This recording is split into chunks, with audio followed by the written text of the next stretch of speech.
guys, sorry I'm late. I hope you guys didn't tune in too early today. I'm a little late. I'm about 15 minutes late due to reasons. So yes, let's start today. Wow, hey guys, I'm Rob Sachetto, zombie artist of planet Earth. I do zombie portraits. I invented the service back in 2006, and since then I've done over 10,000 zombie portraits. I also have a page called Zombie Daily, which I started back in 2008, which contains all the zombie drawings that I do. So all the drawings that you see me do here will end up on Zombie Daily. That is my Patreon page. And today we're going to be doing Pokemon and pinups, zombie pinups, and comics, man. I'm gonna try to sneak in some comics, comic art there too. So today I did, man. You know, I was like, I spent an evening out in a place called Field. It's kind of like up sort of north a bit, and it's sort of in the bush.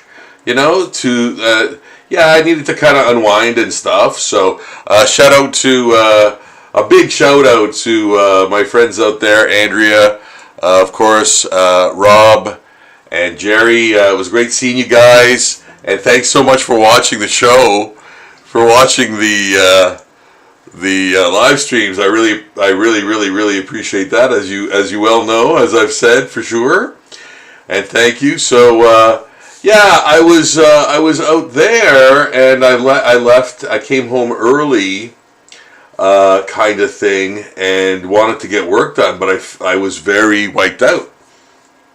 So I didn't know how much work I would be able to get done today for tonight's live stream. You know, because I wanted, I have tons of stuff that I could do, but I wanted to do new stuff, right? I didn't want you to see anything that I'd kind of done, had been working on before, right?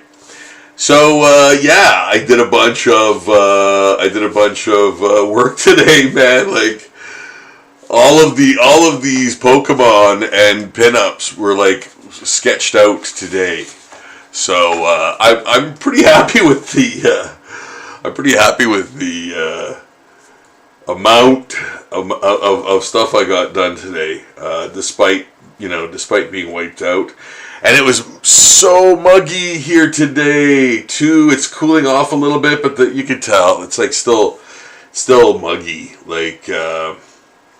And that weather is not good for me. I do not like mugginess, whether it's hot or just damp. When it's hot, it's worse. But I'm not a fan. I'm not a fan of that at all. That kind of temperature. I love fall. Holler, man. Holler if you hear me, man. Yeah, fall's the best, I think. It is. It's walking around weather, man. Colors change and all that crap. No, but it's true though. I love, and it's cooler and more comfortable and that. So that's me. I'm that kind of guy. Fall guy. So there we go. We're doing some. We're tightening up some pencils that were loosely done today, and I'm tightening them up for future Zombie Pinup Diva drawings. So as you can see, I'm kind of just adding the shape and form to the things. Let me sort of, I'll just give you a sort of an overshot of it, and so that's kind of it. that's kind of it right now. I'm working it out. You know, I've got the basic sketch there. I just eyeballed the screen. I eyeballed the computer screen with reference. Like did a life drawing basically. You know, drawing from life. But then for the intent and purpose of this, you know, zombified the you know, model, right? So that's kind of how most of the zombie pinup divas are done. They're mostly like taken from photos. Like there's the odd one that I'll do from scratch, but either way, like you know, you gotta put in the work, man. You gotta put in the work. So yeah. So here's an interesting thing. Like, you know, you might think like, oh, okay, these are these are two like grave markers, whatever. But even the angle that I'm doing, like this piece of wood, should sort of bookend slightly, right? So you have this at a slight angle to the other one on the other side. And it's not like it'll be covered with stuff, and you know, there's actually markers in front of it, you know, but that bookend feeling kind of, again, adds to the structure and composition, right? To put more emphasis or more focus on the central character, you know. So that's a composition thing. Composition is really, really important, you know, in conveying message, right? Because, you know, you want to be able to sell your image in as few sort of like indicators as possible. You know, I mean, I'm not saying you can't do that, but you want to strive for like that simple like thing, where that more simplistic thing, so you can get to the drawing, you know, and have fun with that, and you know, get that but you have to get that composition down, and that's so important. You want to have your audience, like you know, the people who are looking at your art, be directed, you know. So yeah, that's a thing. Especially like you know, especially in comics, like when you're storytelling, right? You want that image, and you know what? That's kind of why I do the zombie pinup divas like this, because there's no question of what you're looking at, right? It's definitely a woman zombie upon like almost immediate glance, right? So again, I like that simplicity in my art. You know, a nice, simple, centralized image.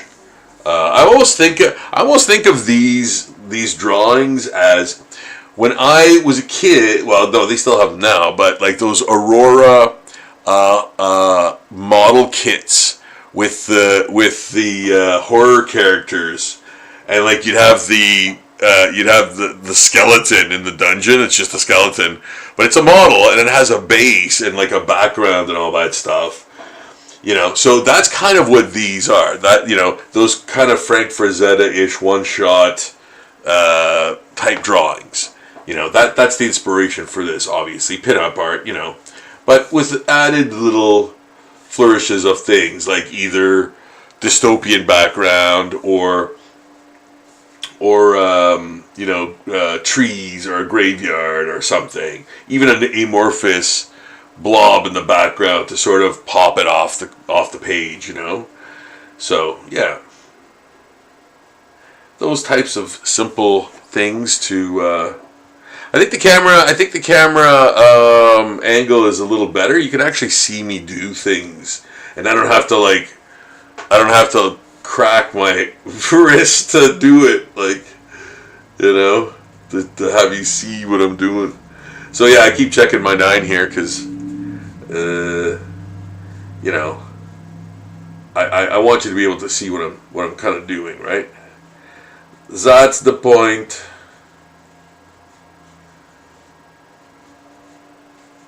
Yeah, there.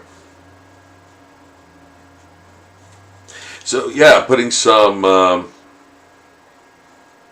putting some nice foliage in there, like, you know, vine or vine.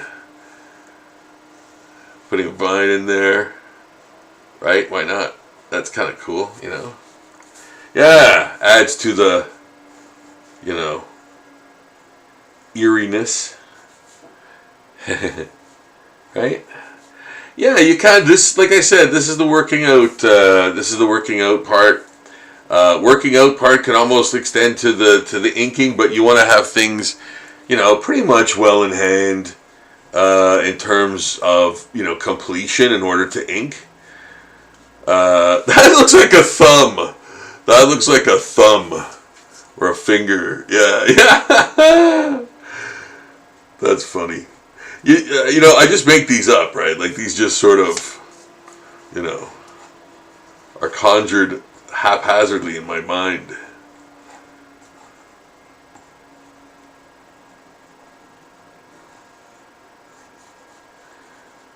Yeah, like, as you can see right there, like, just, you know, creating one. And again, here you go. You have this image right in front, which I don't know. I might remove. I don't know if I'm going to keep there. I think I will, but I'm already going. Okay, if I have this shape here, this direction, I have to, you know, counteract it or balance it with a larger, you know, area of plants that have the opposite trajectory, you know, the opposite movement, because that balances it out more, you know, that balances it out more. So yes, I'm just gonna check my chat. I'm gonna have some coffee first, though.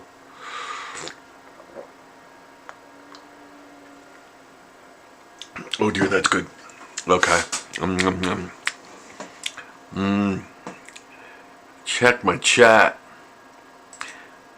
If there's chatter about, no, okay. Guys, feel free to interact with me tonight if you want to chat. If you have any questions out there, or if you just want to see me draw, sit back, relax. You can even turn the volume off and just watch me kind of create stuff. You know? Because this is the kind of, I think this is kind of what people expect when they've asked me for this before, like this type of video. So I've been asked to do these and I wanted to for years, and it just for some reason it didn't kind of happen. And so now finally, I'm so glad to be able to, you know, do these for you guys, because goodness knows I've gotten a lot of requests over the years, man, for doing these, and some too about doing those like rapid stop actions, like fast ones, those fast sort of motion ones. So if you guys are interested in seeing that, I can do those too for you if you want to. I know those are kind of interesting to a lot of folks, and yeah, man, I kind of you know, dig those too sometimes. But like, you're not learning anything from that; you're just watching it happen like super fast. So that's cool, but you're not really getting tips from it because, you know, it's so fast, right? It happened over so long, like such a long period of time. But yeah, no, they're interesting. I do like those. So maybe I'll do some as shorts. Yo. Yeah, maybe I'll do some as shorts. Yes, and that will actually, you know, kind of fill my shorts component. It will fill my shorts component of the channel. And yeah, like, people like shorts, right? I mean, who doesn't? You know, especially when it comes to like art, which takes a long time. You want to see it kind of happen quickly, you know, so you can. And you can, of course, like, there's different degrees of speed for those things, right? Yeah. And even different degrees of time that people put in, right? So, some aren't like super, super long because the art didn't take that long. I could probably do a zombie pinup diva, like, theoretically. Like, I'm putting a lot more detail than I probably need to when in the tightening of the pencils, but I like doing that. But I could probably do these faster, if push came to shove, and you would notice the difference, yeah. So being able to do things faster too help. So I think I could probably do that in the stop motion thing wouldn't take that long, even at like half speed type of thing, So yeah, maybe I'll do those. Musings. Nothing more than musings. Trying to forget. Hope you guys are having a great time. Please subscribe to the channel. That would really help, guys. That would really help me. Man, I've gotten a lot of new subscribers lately, and holy crap, am I ever thankful for that. Wipe away a tear. No, seriously, guys, I cannot tell you how much that means to me, and it really helps to motivate, not just to motivate, but to get things done, and maybe get monetized one day too. That would be awesome if that could happen. That would really help me making more of these videos. So, and of course, if you want to support my Patreon, the link to that Patreon is in the description below this video. So check out that page. That is where all of the bookmark that page, because every day new zombie art goes on there. Some of which you've actually seen me draw already. So yeah. Somebody asked me or commented on why I put so much seemingly effort into drawing feet, and if I had a thing for feet. And I'm like thinking, no, man, like, I put that much effort almost into drawing everything, I think. Like, I want things to look like the things they look like. Sometimes in comics they'll just like indicate where the foot is, barely put any detail or whatever.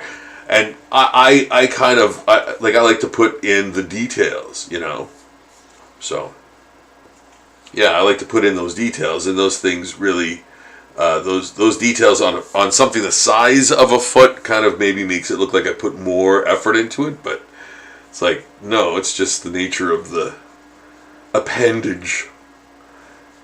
Yeah. To clear up that one. I can't remember who asked me that, or not asked me, but like just commented that. Yeah. Anyway, there you have it. So yes, these are really exciting to draw. I love doing these, and I'm gonna see if I can.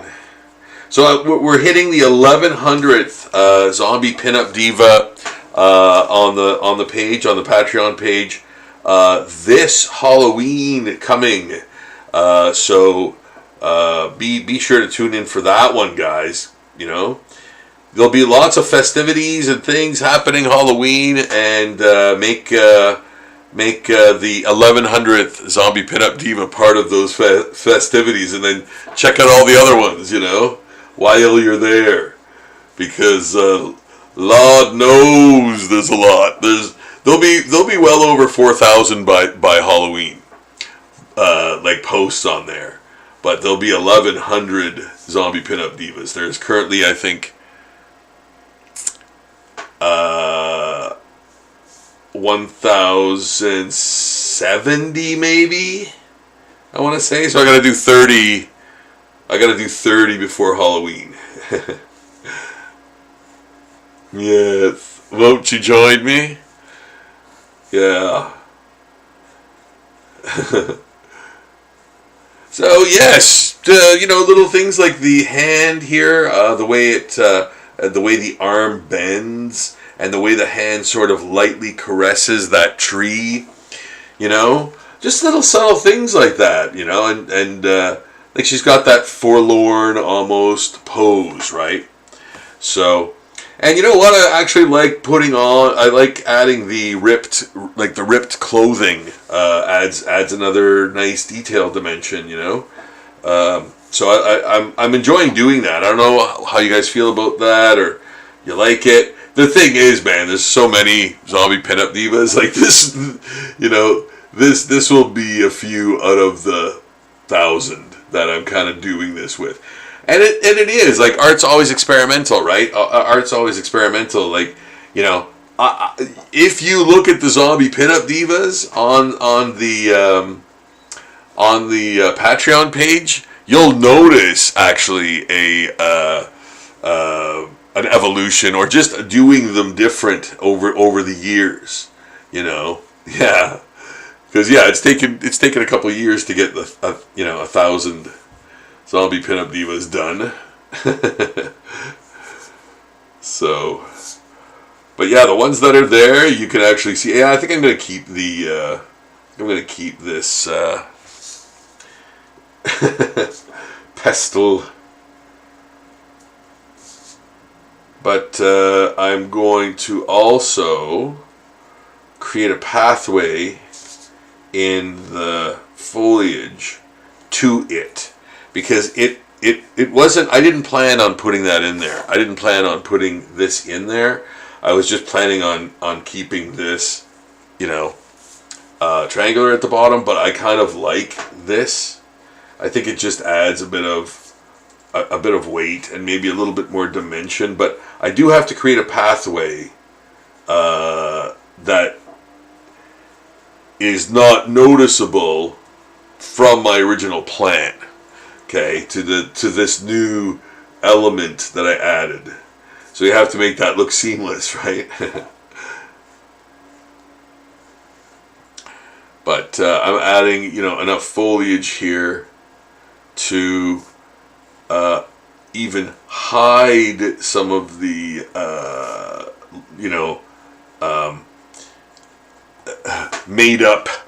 made up sort of lineage from my original plan here.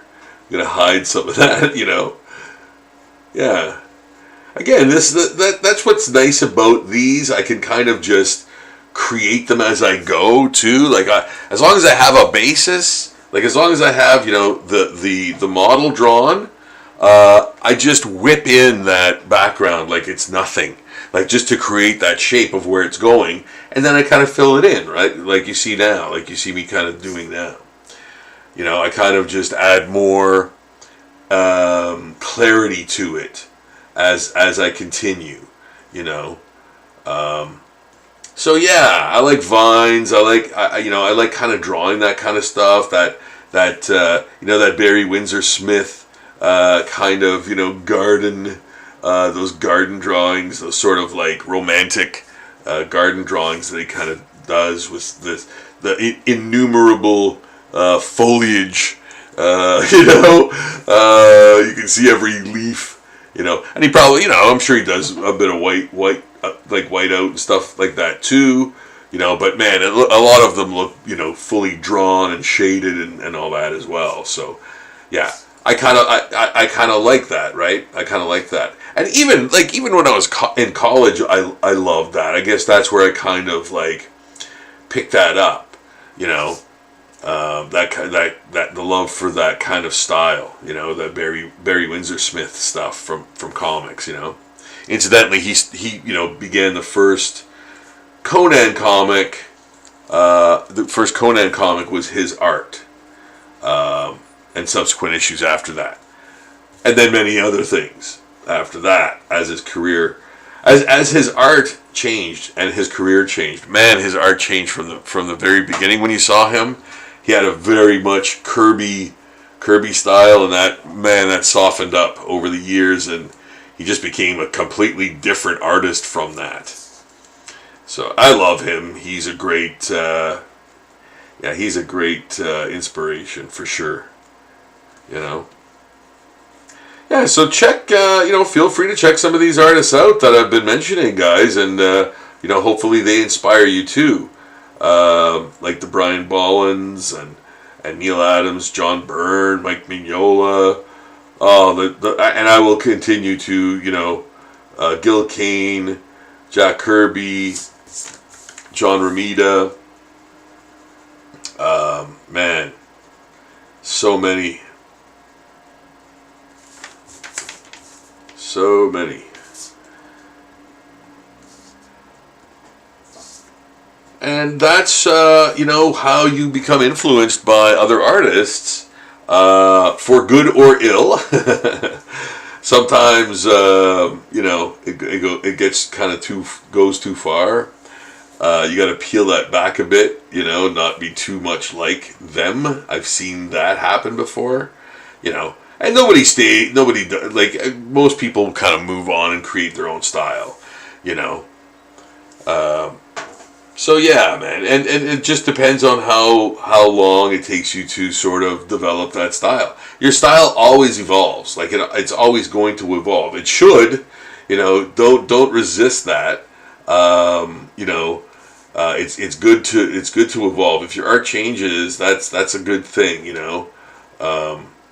as long as it's a positive change, right? Obviously, right? Something you're comfortable with. Something that's readable. So there, I think we've got that one. I think that one's established enough. We'll head to the next one. And again, this is super very quickly, there's lots of stuff I forgot. This was very quickly drawn. And now comes the embellishment phase, and, I just add more things coming from knowledge, things coming from repetition, putting in that bone structure that wasn't there. Holy cow, that whole area has just now been, detailed to the point where you understand all the inner workings of that limb. You know what I mean? Like just 1, 2, 3, 4, 5, 6, 7, 8, 9 sort of moves, and you've created all of that inner working stuff, and yeah, given it sort of character too, because it's emaciated, right? All of that stuff. So you do it in very quick succession. Let your mind actually dictate, almost what you like in terms of how you're thinking of it. Don't think about how to draw it. Let your mind actually draw it for you. You know what I mean? I know that sounds crazy, but yeah, you get to that kind of point, right, where you can effortlessly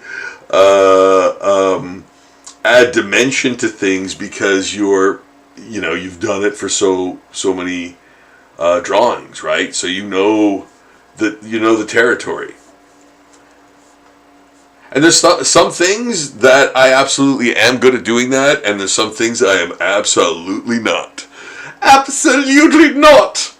Yes, like horses, cats, things like that. I always, I could probably fake that, but man, it's like those things I always need reference for. Yeah, I don't know why. I could probably do a fairly decent horse, but it would be hard. I would struggle at it probably. Yep, still, after all of this time. And I've drawn horses many times. Many times, In fact, there's one zombie horse that I did, man, that I'm actually, and this I learned after years, I'm actually so acclaimed for. It's this horse's head zombie drawing. And man, somebody even asked, like, got me to do a commission of a whole horse done in that style. And I'm like, holy crap. Like, he goes, oh, I love that, like, horse thing so much. And he was going to, I think, put it on his helicopter or something. Yeah, it was crazy. Like, that's why I remember that, because it was like these almost absurd, like, the reasoning why I was doing it for him was so he could put it on his helicopter. You know? And a couple years ago, a dude asked me to do, you know, a portrait of him for his truck, to put on the hood of his truck, you know? And I was like, yeah, man, that's awesome, you know? And he sent me photos. He sent me photos of it. I don't know if it was, yeah, I think it was finished, yeah. But yeah, that was cool. I love those things. I love it when people send me those things and get those things done, you know? Yeah, that's fun. Oh, there was one girl in the UK who used my.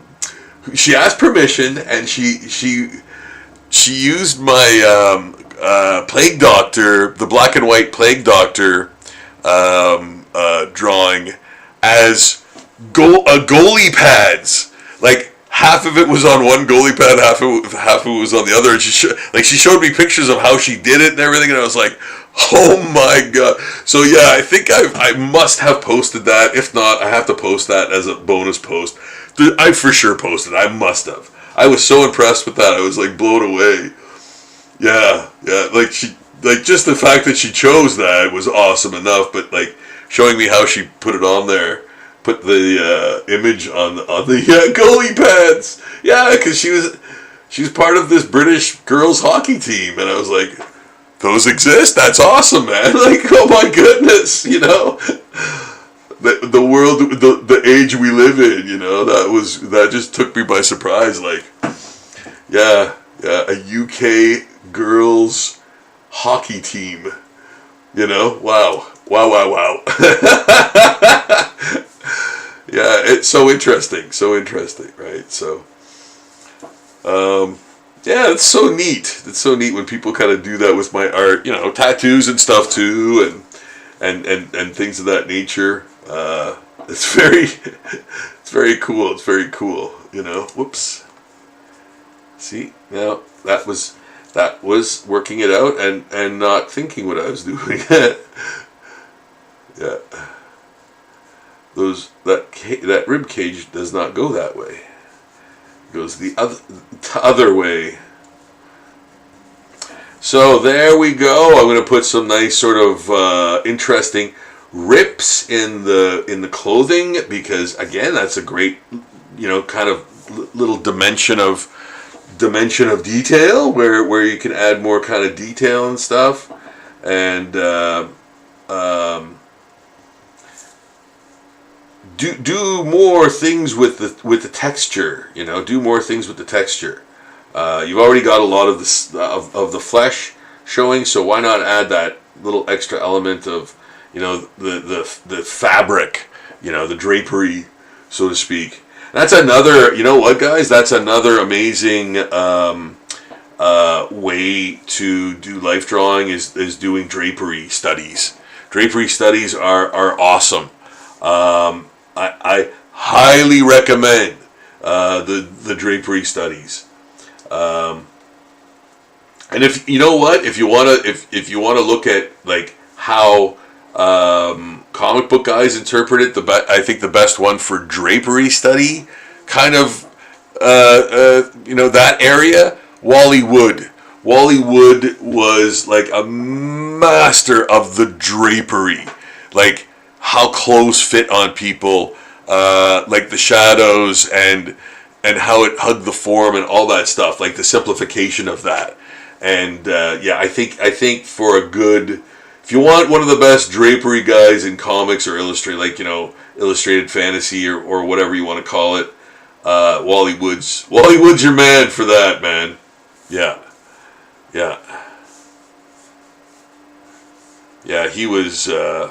He was tight, man. Tight. Yeah, crazy, man.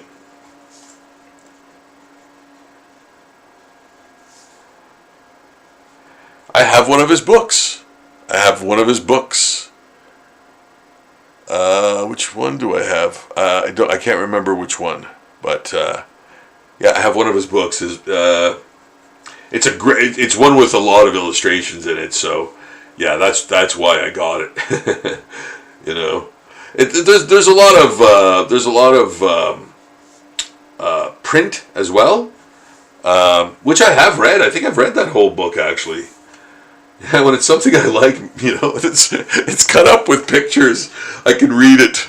Otherwise, I suck at reading, man, and that's too bad. It tires me. It tires me, and you know what? I know a lot of people where it's true that happens to them as well, and I wish I could weather the printed page, you know, but I cannot. Alas, I cannot. Yeah. I think if I could read, you'd probably never hear from me again. Yeah. Well, I mean, I can read. Don't get me wrong. If I did read as much as I would want to, yeah, I probably wouldn't have time for anything. It's kind of like video games, man. That's why I don't play video games, and it's because of time. I just don't have the time. You know, I would be one to do that, because why not? Like, why not do something fun and distracting? You know, but I don't at all. You know. But I do love the medium too. Even in that capacity, I do love the medium. I think it's great. I think the characters are great. In a number of the games I've seen, like, and people have sort of asked me to do like customs of. So yeah, man, I really dig the characters and the design and, man, everything, the animation of it and all of that stuff, man, is fantastic, and but I just don't have the time to do it, you know. Just don't have the time to play games, like video games, you know. Mind games, yes. Mind games. Yeah, so here we go. I hope you can actually see me, drawing more. With this angle, I've changed up the angle a little bit. So I think despite where I am, near or far, you can kind of see it better, you know. So I'm adding those. I'm adding one of those homemade grave markers with the wood. I kind of like those. I find them fun. You know, I find them fun. I find them like Halloween-y, you know. Yeah. See, I don't like how that touches. I don't like how this, touches. And you know what? It's too close to her, and I don't want any tension built, and I can't hide it with foliage because that would feel awkward in this instance. So I'm going to regroup, maybe do this, see how this works. Yeah, fair enough. And you know what, I might even do this. Yeah, like this what I'm doing here is the very essence of creation, right? Like, you know, working stuff out. Nothing's ever set in stone, right? You're changing stuff, making it. You're working on it, trying to make it, more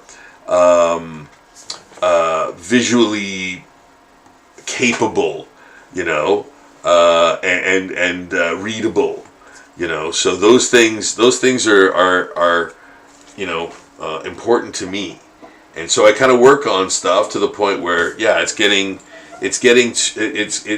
almost ready to ink. right?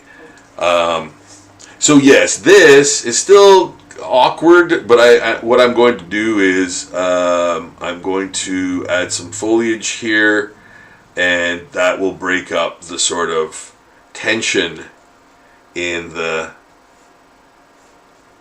proximity of this. This I feel is necessary. I feel this is necessary, but it is close to the figure in an awkward way, so she did not consent to that gravestone being there. It's too close to her, and I've worked it too much. It needs to look dry and angular. Yeah.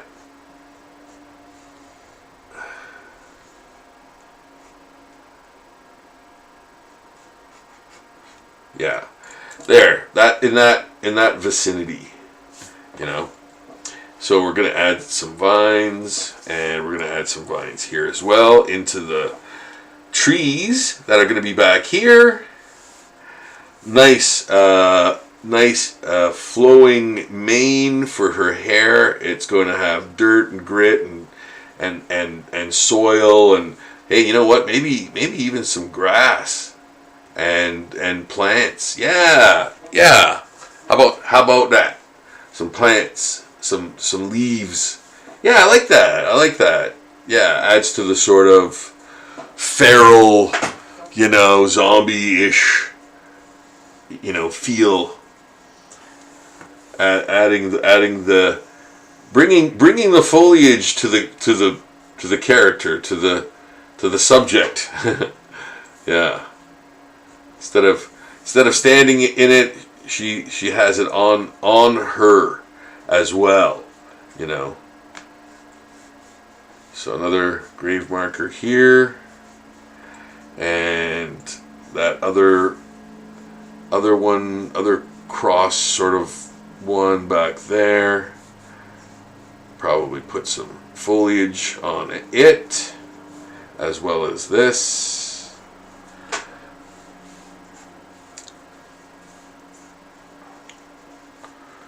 Yeah. So I often try to show you guys the tools I use to create art. Sometimes it just gets in the way of the shot, so I kind of move them aside a little bit. But my drawing table is essentially, I would say, 43% art supply, like pens, paints, and everything else. So I'll do a wider shot. I'll do a longer shot and show you some more of the art table at some point if you want to see what's on it and in my way constantly. But I need it close. I need it near my grasp, right? Like I need to be able to find it easily. So I've got a ton of stuff on my table right now. Well, always, yeah. So. It's typical of the way I work, and again, that's that classic kind of traditional artist guy or person rather. When I say guy, it's like an amorphous blob, man. I'm not kind of indicating anything, but so yeah, like you're an art person in the early days. And they'd always show you hunched over your drawing board with all your stuff, That's the classic, photo for artists, They're like a mythical beast, like half man, half person, half desk,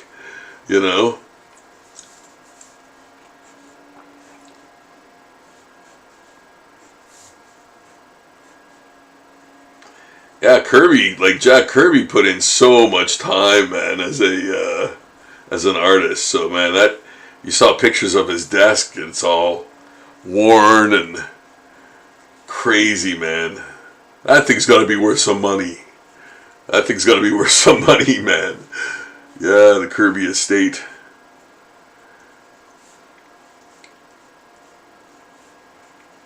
Lots of stories behind the scenes of comic book artists, man. gotta remember those people like brought those images to life, like, you know, Superman and Batman and all of those characters, Spider-Man and all those characters that you know, we kind of take for granted that, oh yeah, like, you know, movies, blah blah blah, but you know, the comics are important because that's where that stuff came from.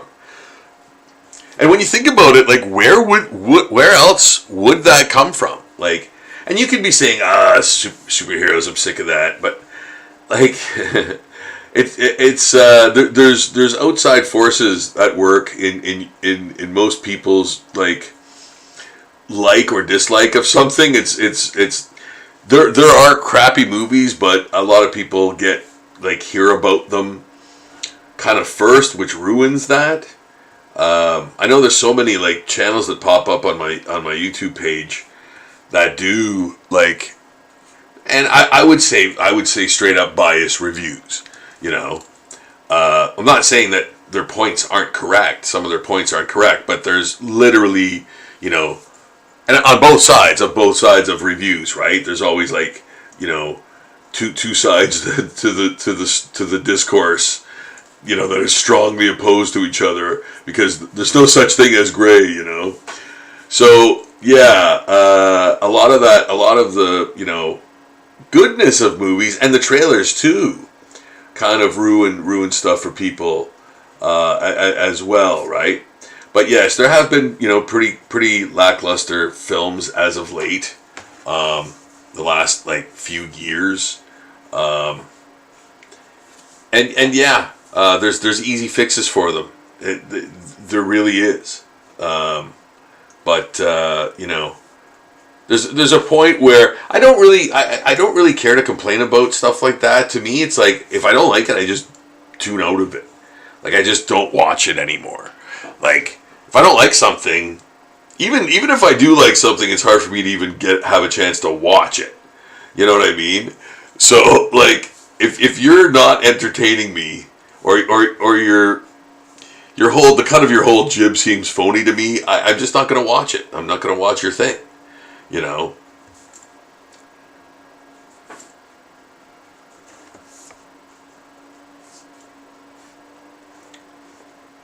But I hope you watch my thing.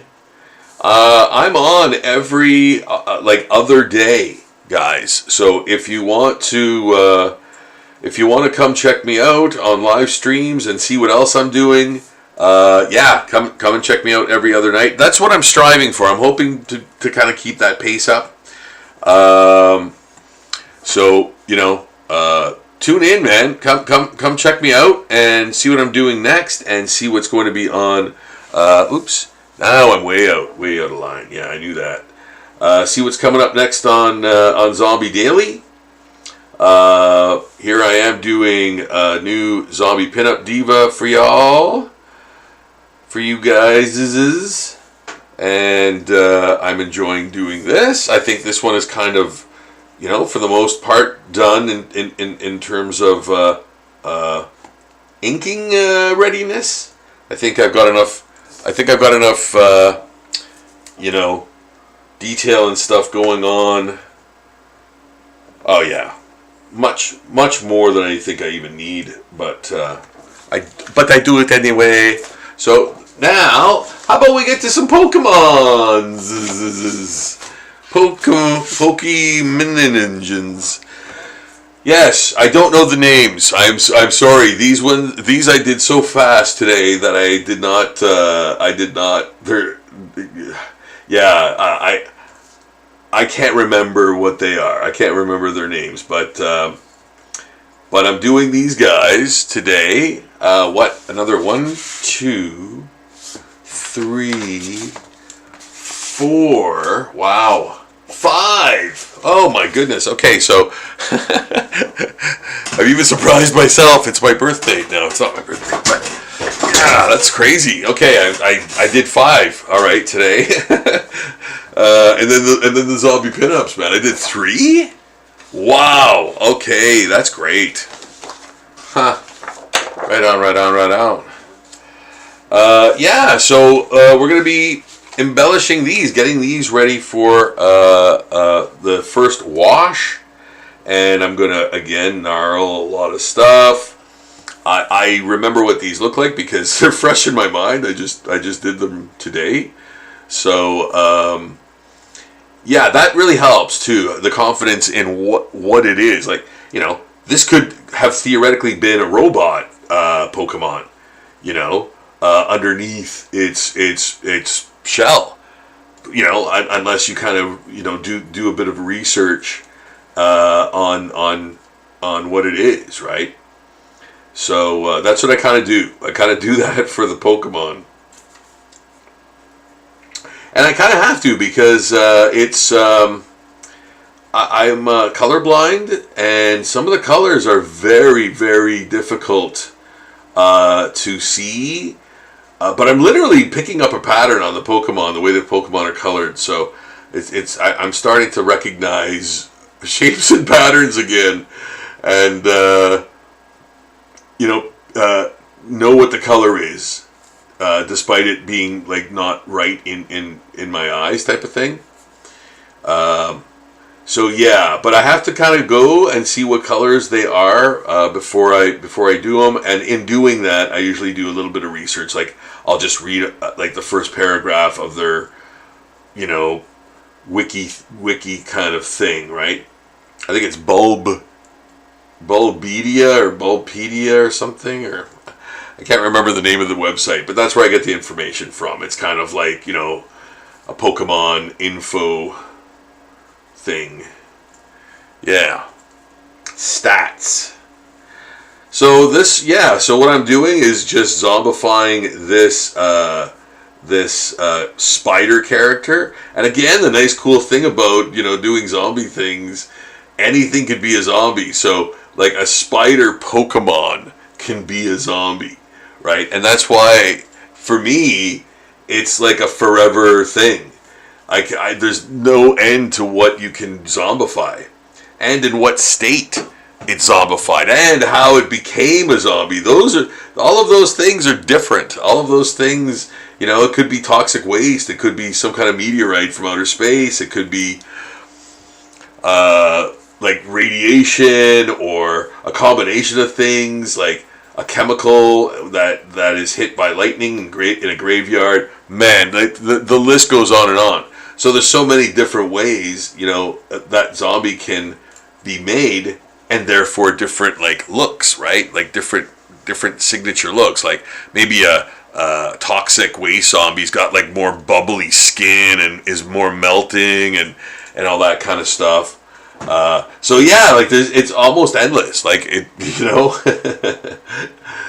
So yes, it's awesome to interpret everything as decayed art. Like, you know, that somebody actually called my art decay art, like art of decay, and I was like, yeah, that actually kind of works, man.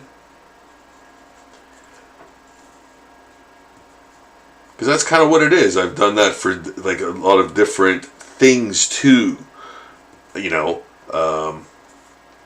giving it that kind of presence in art. So, and of course the design on this arachnid Pokemon's back is going to be skull-like. As I read, it does change shape.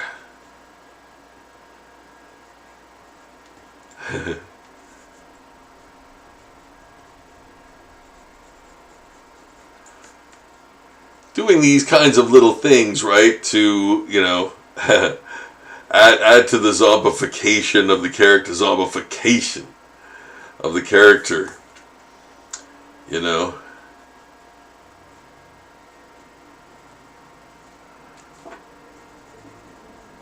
Kind of looks like a snowman. Yeah. Snowman with hair. With hair. Yeah, there. If I put a little mustache there, it would look like Hitler. The Hitler spider, the most poisonous Spider around. Yeah. That spider's worse than Hitler. It would though. That's funny. Nazis. I hate these guys.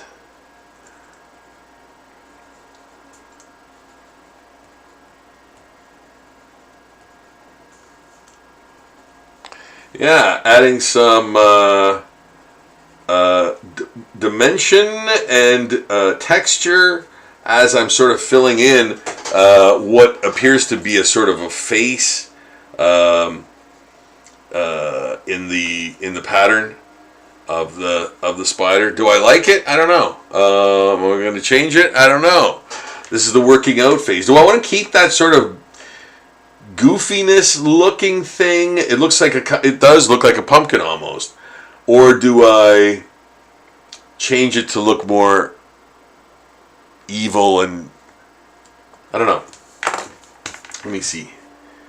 I have the kind of basis there, so yeah, this is the working out phase. So you know, the thing is, you can change stuff. Nothing's set in stone. This is true creation, guys. This is like art that is, you know, traditional in every sense of the word, right? Using, you know, fairly simplistic items to create an image, you know, and you're watching it sort of happen. You know, the creative process happen in real time, for reals, you know. And you know, get to see you know how us artist people operate. You know, at least me, at least the way I kind of do things. You know, everyone has their own style, of course, and way of doing things. You know, to create their art, and I do not believe there is any right or wrong way of doing art. To be honest, as long as your work is, you know, readable to you know, to people, if that's the intent. As long as your art is purposeful, if that's the intent. If it isn't, if it's just art for the sake of, like, you know, expression, there is absolutely nothing wrong with that either. You know, there is nothing wrong with, you know, creating art. It doesn't have to be, quote, good, you know, for it to be valid. You know, however, if the point is to make it, you know, comic book art or whatever, illustration that has to send a message or whatever, then yes, that is important, right? So I do recognize the forms. There is more than one way of doing anything, right? Like, you know, creative. So too are the types of art.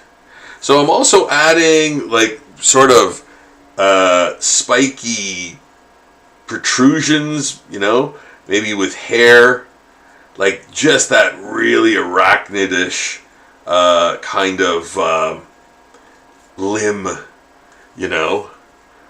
So yeah, I like that. It gives it a creepier, eerier, you know, The Fly kind of look, you know. Cronenberg's The Fly. A cheeseburger. Yeah, Jeff Goldblum, man. Wow, he was awesome in that. So awesome. What a cool cat, man. Love that guy. But yeah, what a performance in The Fly.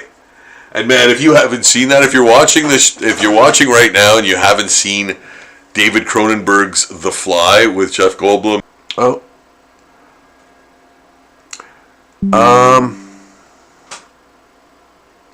Okay. Gee, guys, I'm sorry I had a little hiccup there. These things sort of happen. I apologize. There was a little hiccup, I think, in the feed. So yes, we are doing zombie Pokemon here in the studio. I am Rob Sachetto, inventor of zombie portraits. and Zombie Daily. Check out my Patreon, guys. I have done so many wonderful things in my career. I'm so grateful for. One of them is the Zombie Handbook, writing and illustrating the Zombie Handbook. Guys, I'm very proud of that. That, especially now in its second printing, which is like changed for the better so much. I'm not saying the original isn't good, but it is not the way I would have done it. And my partner in crime and I redesigned the entire book, added more art, if you could believe it. Made the existing art larger. Same text, everything's the same. But there's just more art, and I think the map is awesome too. That I changed the map. There's a lot of like new art in there. So if you're interested, man, go to Zombie Portraits and ask me for a copy, man. Go to the contact us section. Ask me for a copy, man. You'll love it. Or if you see me at a convention, pick up a copy of that. It is fantastic. Like, it's really great. So I'm very, very proud of it, I think, is what I'm trying to say. I'm really happy with the way it turned out, and it's beautiful. Like, it's just much better. Yeah. Even the format has actually changed too. The format of the Zombie Handbook has changed slightly as well. So it just feels better too, But that was a long road. That was a long road. Doing the second printing, I had to. The rights had reverted back to me, and when they did, I planned on doing it right away. But many things prevented that, including that world shutdown we had recently, in the 2020s, I guess it was. Yeah, and then back from that, the world coming back from that was a very large trial too in the publishing of the second printing. So yeah, but man, finally we made it, and man, it's awesome. It's really great. I'm very happy with it. So guys, yeah, check it out. Pick yourself up a copy of it. The Zombie Handbook, second printing. I will have that at conventions. So if you see me at a convention, approach subject, purchase book, get it signed. I'll sign it happily sign it for you, and you will enjoy it. And here's some news. It is right now been the work on it becoming a game, the book becoming a game, is in the works right now. Yes, so that book will serve as the lore for the game. The game will be based on the lore of the book has established. And basically what I did was I think that's good, right, guys? Look at that. Yeah. So that's why, I actually, as you saw, I changed the skull, made it look less goofy. Still looks pretty goofy, I think, but yeah, weird, wonky. I think. I think it needs to be a little more pronounced there. Yeah. So I'm trying to make this, and that's why I kind of have these little brain farts, because I'm trying to make this look like a pattern rather than, or look like like blotchy or whatever, rather than an actual skull shape. Like, I wanted to make it look like the markings are that, So it's kind of wonky. It's not necessarily It's not necessarily symmetrical, you know. That's kind of what I want to go for. That's the look I kind of want to go for, you know. It's not like it's sort of within other little blotches, patterns on its back. So yeah, I think I kind of like that better than it being, you know, like, yeah, it's originally like a blotch, or like what do you call it? Like coloring on his back, you know, like a Rorschach almost gimmick, right? Like it's a moving blotches or whatever, you know.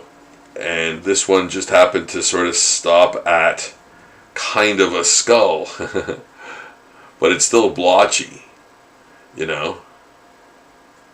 Yeah, that's what I'm going for, at least. Yeah, so there's one. Oh my goodness, it's drawing time, man. Wow, are we ever drawing a lot? So this is the other character, and again, like, I had to do the research on this guy because I was like, what are these, man? Loaves of bread or other? And it turns out they're very tightly curled leaves. Okay, so I'm like, okay, good to know, because then I know how to draw them, you know. But I'm like, if it's bread's different. You know what I mean? You draw bread different. So because I'm going to make them a little more textured than the original drawing, right? So I want to know what that is if I'm going to rot it, you know. So I'm going to put sort of veins, leaf veins, and kind of tear them up a bit. And, you know, put, maybe they've been eaten away by insects. But that's part of the zombie thing, right? So I'm going to kind of put the leaf veins in there. And then, you know, rough them up. Yeah. And again, like this totally, and as I said before, I love doing these so much because they're like little kaiju, man. They're kaiju. I'm just adding to their sort of ferocity and you know, zombieism, adding the zombieism to them, making them more ferocious and you know, kaiju-like. But yeah, I could see this. I could totally see this as a like something that fights Godzilla, man. You know. And I know, like, that, like, I guess that's kind of the point, but I never hear anyone talking about that angle of Pokemon, that they are little kaiju, you know, the little monsters that evolve. Like, that's kind of like what Shin Godzilla was like, right? You know, he's a Pokemon. He evolves in that movie, you know, so. Lots of that metamorphosis angle to the anime stuff, like to the Japanese anime stuff. You know, I'm sure that has something to do with their spirituality or you know, thoughts on that. I'm imagining, obviously, right? Like, I would think that maybe, like, I know that's like almost a foregone conclusion, but you know.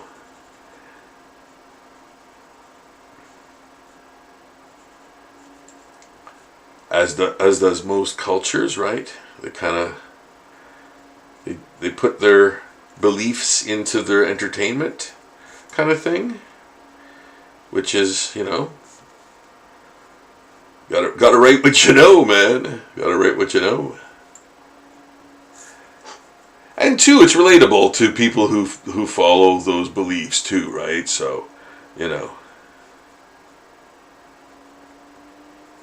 It's more relatable, has more gravitas. Yeah, so adding the spine element always is a great is always a great indicator of skeletal remains or skeletal that sort of motif, that sort of visual cue. When you see that, it's like it's kind of like, oh, that's death. That signifies death because it's skeletal. It's already it's probably dead matter, a dead thing.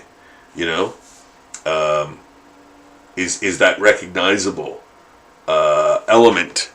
And that's kind of what you do in comics and illustration. As I said, you want to add characteristics that are easily identifiable to people, so they don't have to guess at what you've drawn. Use clarity, simplicity.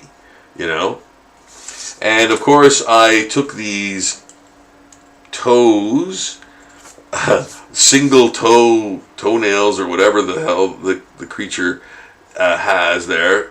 It's a single toenail, and I've sort of obviously elongated them to be sort of claws, of course, right? Like the Pokemon. I'm just gonna, it needs that differentiation, a thicker holding line there, even in pencil. So there.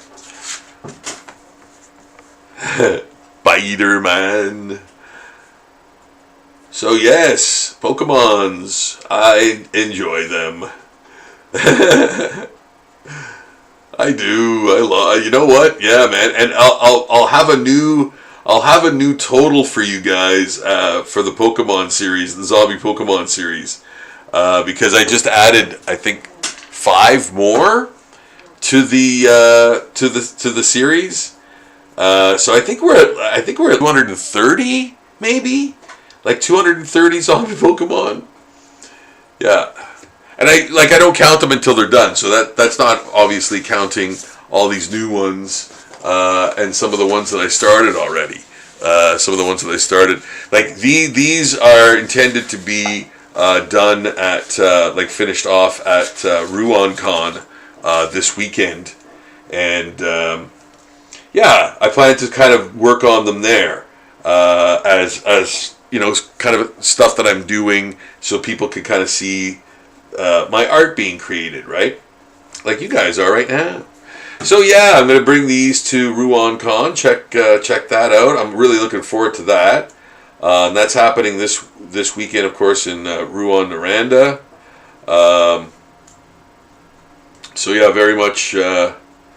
Very much excited for that. And I'll have a con review shortly after, likely the Monday after that convention. I think that's good enough. to now I'm going to put the washes on. Okay, while I can. That's the next step. And so by the time I get to the last one in penciling, the first one should be ready for its next wash. So I kind of have an assembly line idea going on here. And hey, man, if that works for you, do it. Like that's what keeps me constantly drawing and constantly working. Having that. Oh, I've got more stuff to do. I've got 11 to maybe 20 pieces of art on the go at once at all times, right? So there's always another one to do, and there's always room for another one to come. Just in case somebody orders a zombie portrait, which is common, then that just gets added to the mix, And I'm still working on other things while your zombie portrait is being worked on too, So that's how that goes. Now I know this character is pale yellow, but I'm still adding that gray. I always start with a gray wash for zombie stuff because it adds that dimension of,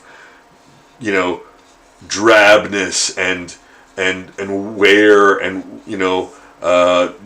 filth and things like that kind of color scheme, underneath, bringing the intensity of the colors on top of it down, because it's a zombie, right?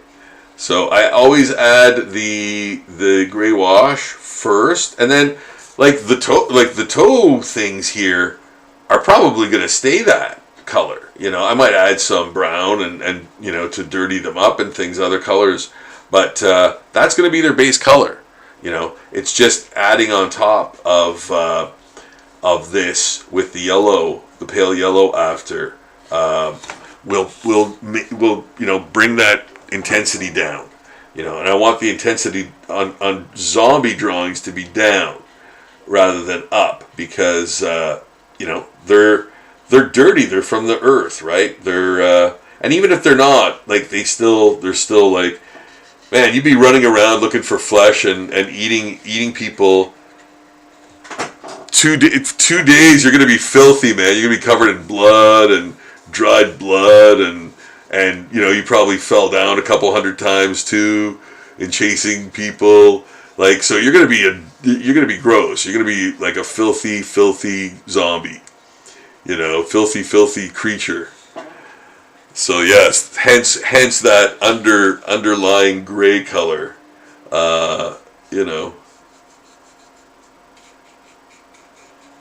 That I add first, that I put on first. And just like the spider guy here, Spider-Man,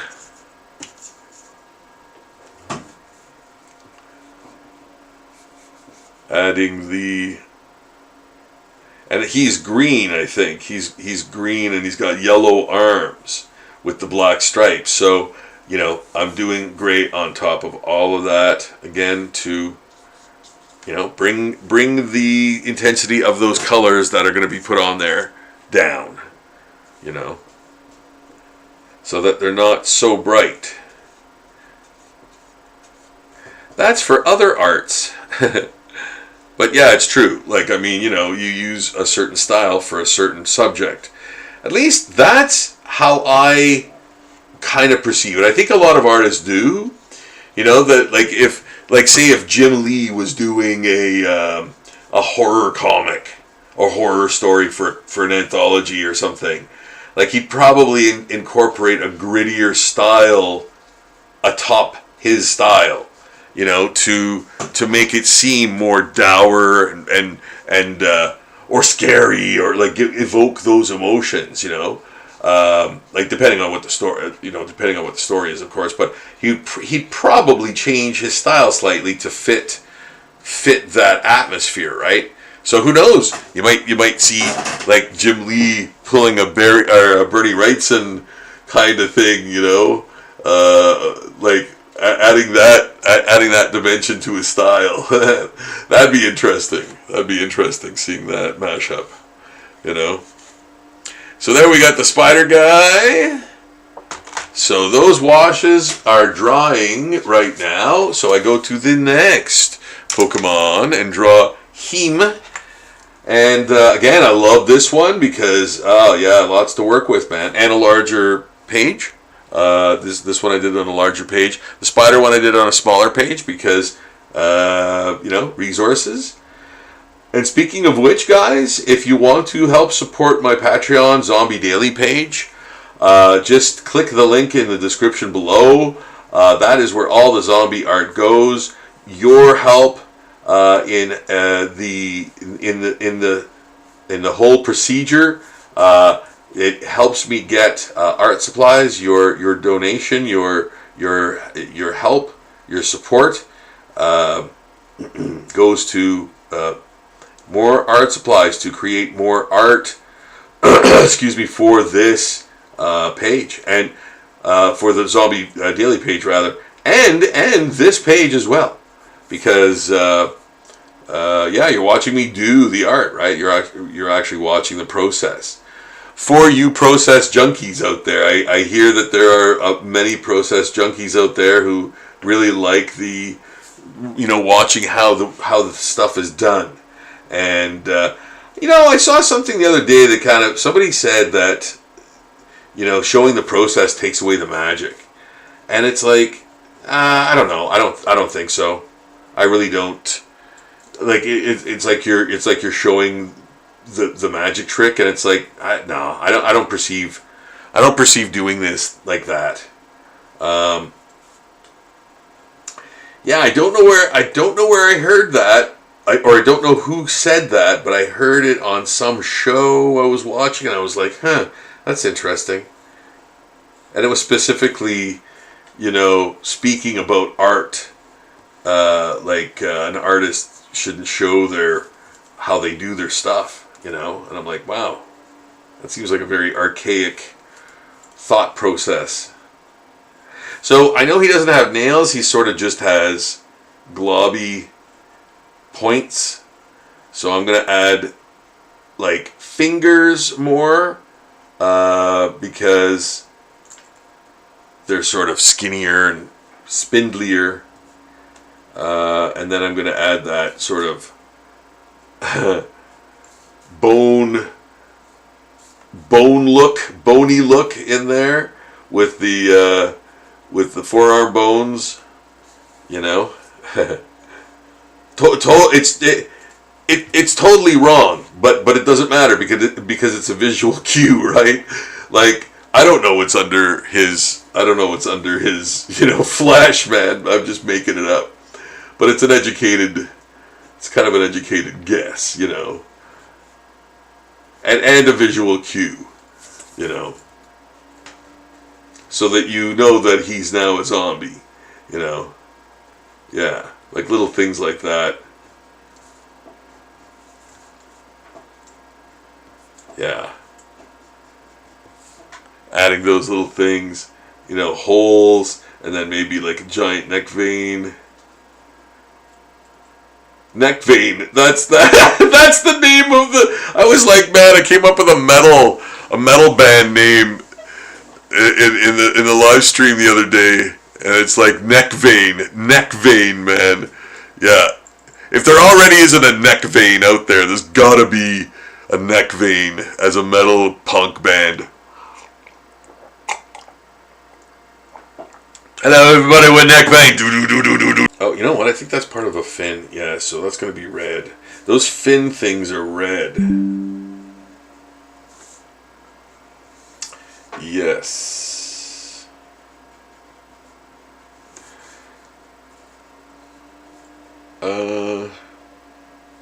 What am I doing with this? Yeah, working it out. That's what I'm doing. Yeah, I think that's how it. Yes, that's how it goes. Yeah. So when I did these, I did them very fast, right? So I kind of, I almost did like a blind contour drawing. Not that bad, but like not that, insane.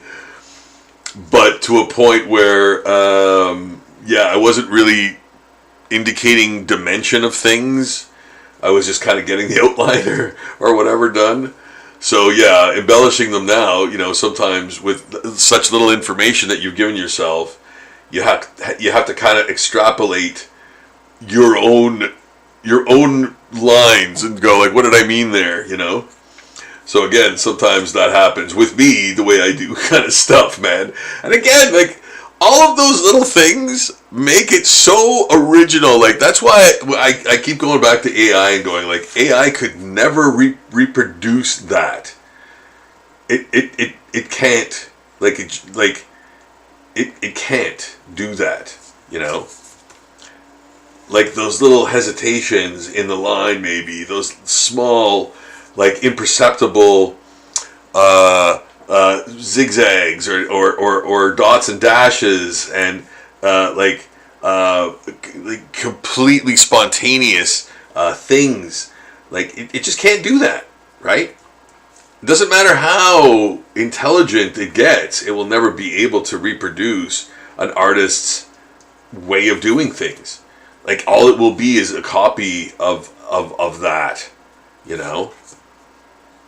And that's why that's the strongest case I could bring right there. And I challenge anyone to challenge me on that.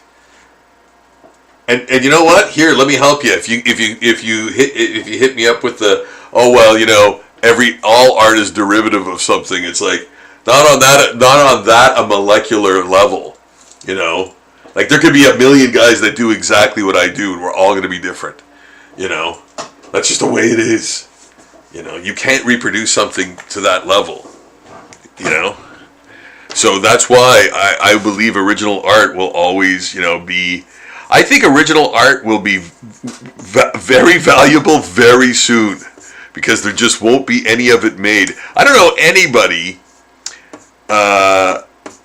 who works.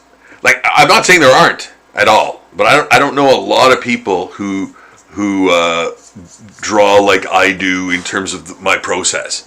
Like a lot of it has been, you know, a lot of it's taken like computer generated stuff has taken the place of just traditional materials, right?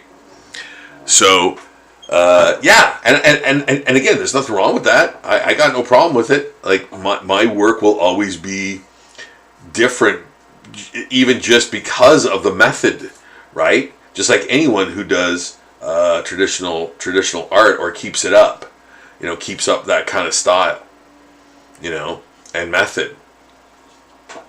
But yeah, I don't know if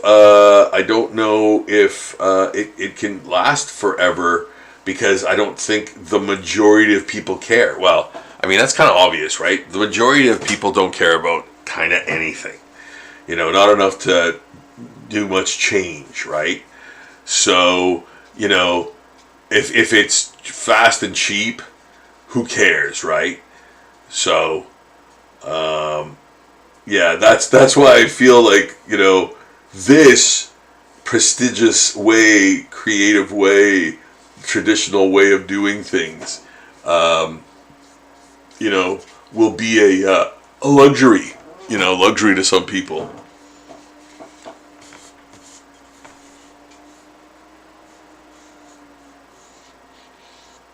So yeah, buy yourself some original art, guys. I'm telling you, man. Yeah, buy yourself some original art.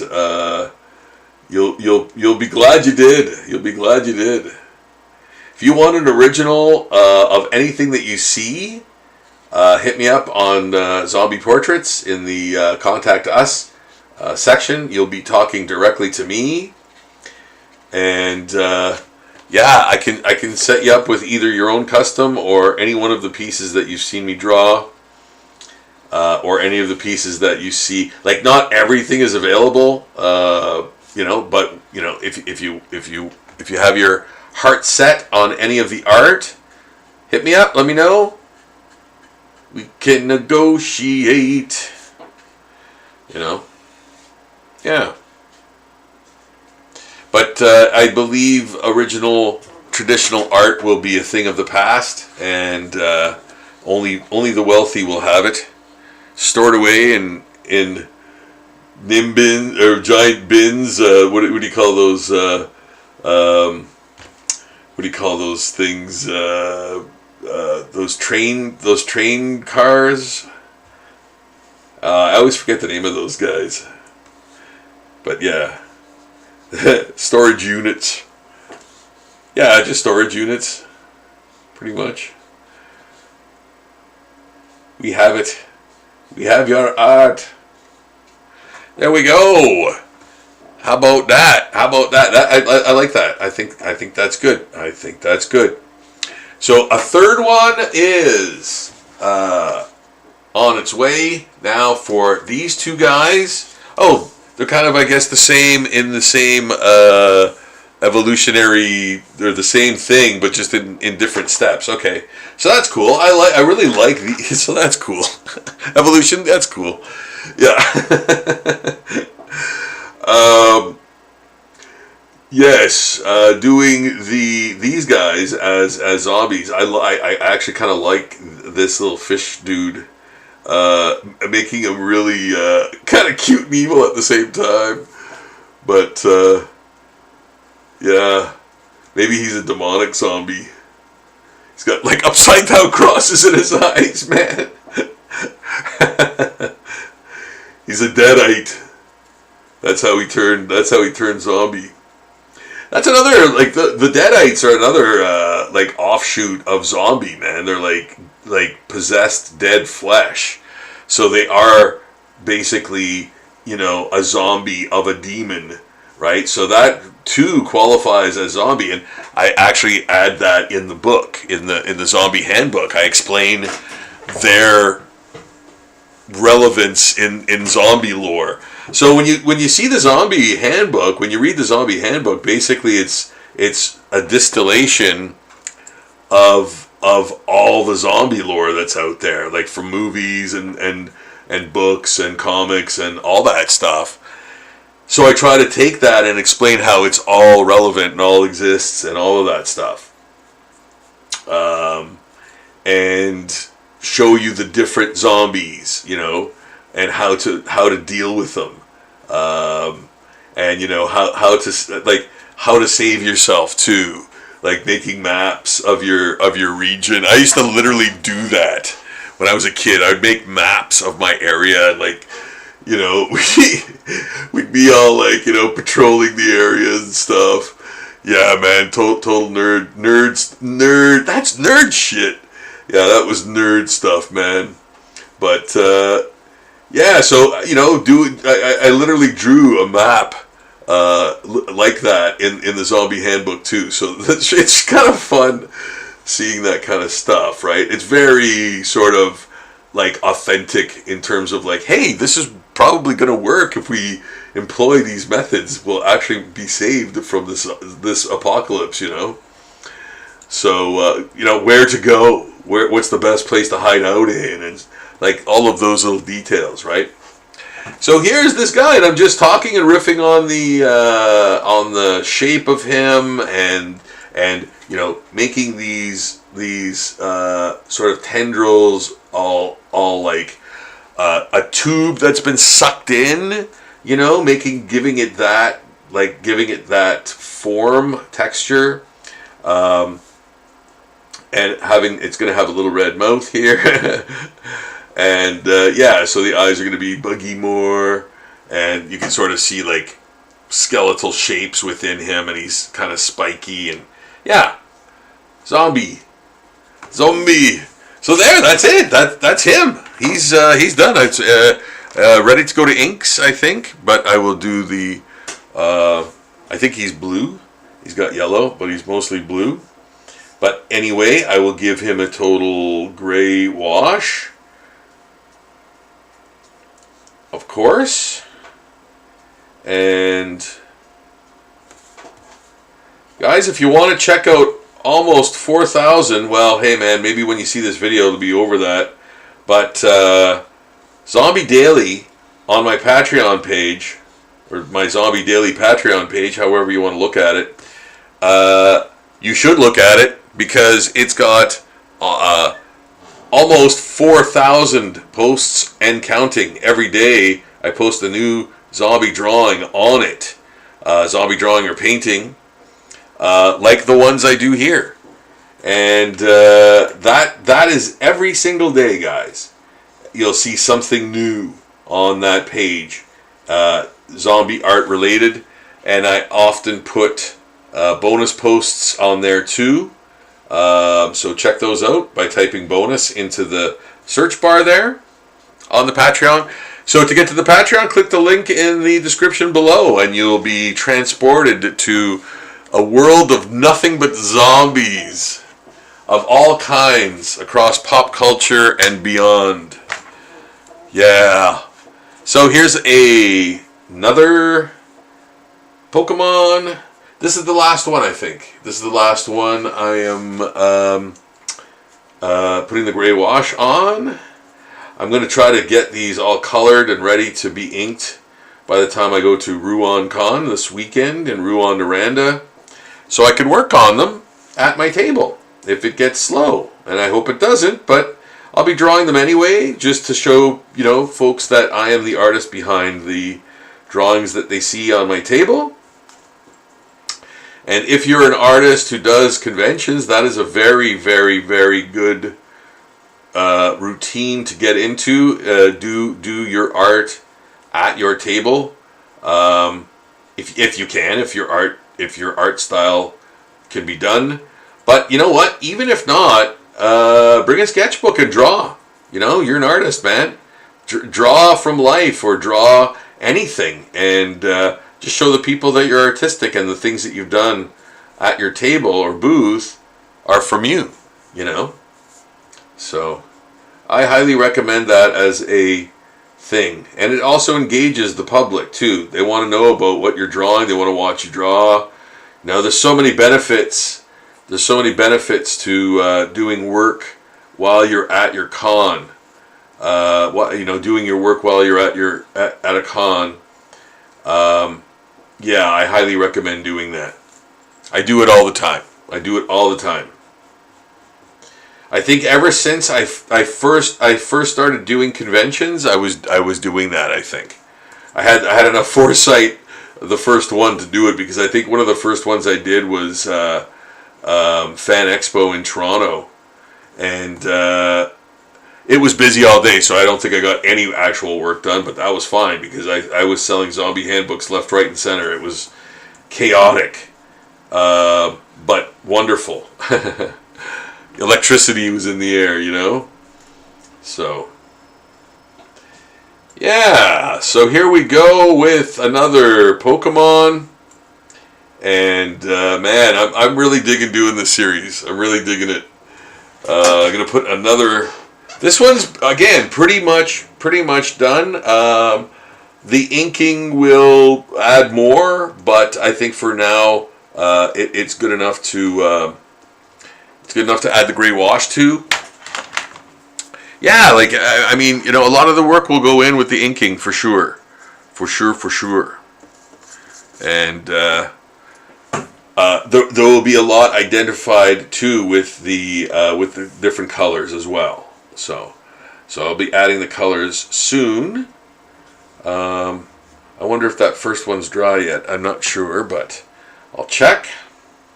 I think it was the spider one. And I think that spider one will be okay to do because I'll do the legs first, which are yellow, and then I'll add the green body. And while I'm doing that yellow, I think there's another character that's yellow. So yeah, I'm just sort of planning my next step, what I'm going to do to expedite the process too. Like I want to get as much done, preliminary work done as possible. You know, so yeah, I'm trying to figure out the best method to do that, and I think that's going to end up being sometimes adding color, even if, you know, it isn't dry yet. But I will have to wait till it dries to do any inking. That's the one caveat. But you know what? Watercolor paint is basically what I use, and I like it the most because it's very fast. Like you do have to wait a bit for it to dry, but otherwise it's a very quick medium to use color with. Yeah.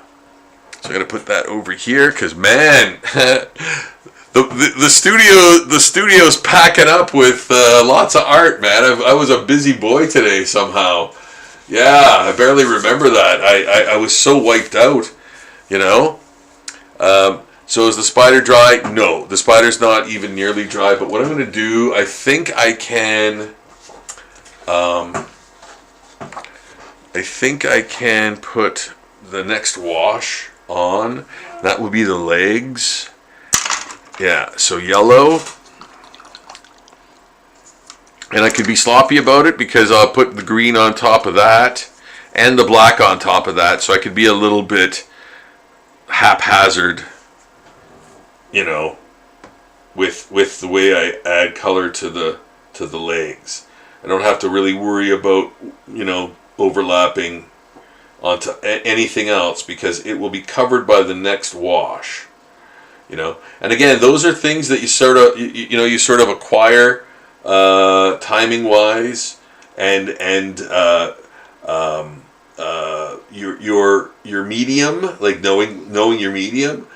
That's one thing actually when I was teaching too, and even asked to come in and do critiques of because at the college too, I would be asked to go in and help do critiques for the students, which is awesome, man. Like again, I didn't get to have that when I was coming up. So having critiques by professionals of your art is really, really good. If you can get like a professional to sort of do a critique for you, man, it's really helpful.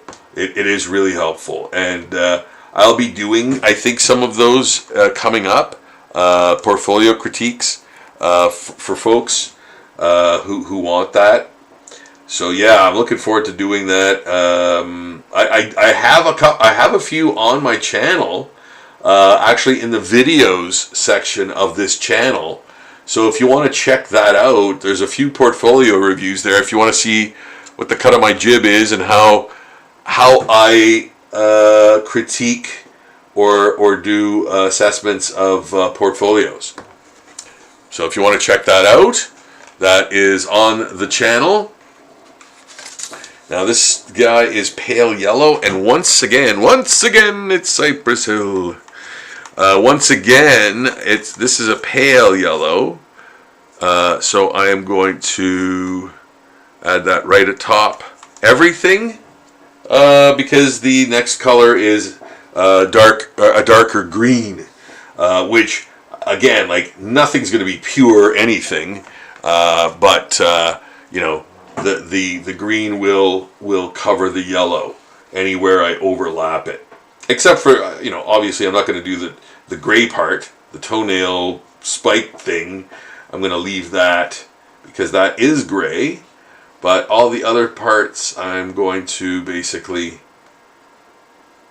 color in, even on top of. I want to get some more yellow in there. Yeah, so, you know, again, like I don't want it to be super intense or super bright or super dense yellow. It's just a pale, dirty yellow, you know? You dirty bastard.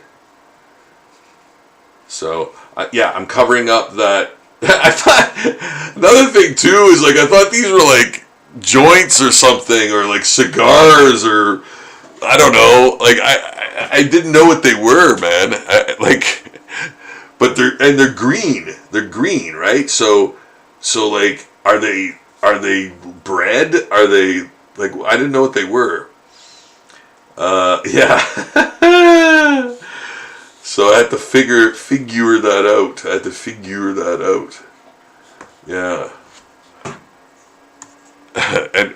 And again, that's where a lot of times I have to do kind of a little bit of research for each of these, and that takes time, man. People don't understand. I think a lot of times with artists, it's not the drawing itself that you're like, for customs and like commissions and stuff like that.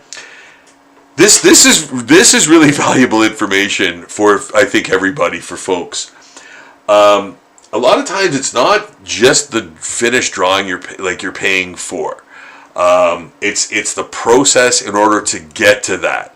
And most of the time, the more simple you want something, like a logo, for example, the way more work goes into that. You know what I mean? The simpler your image, the more the process to create that is.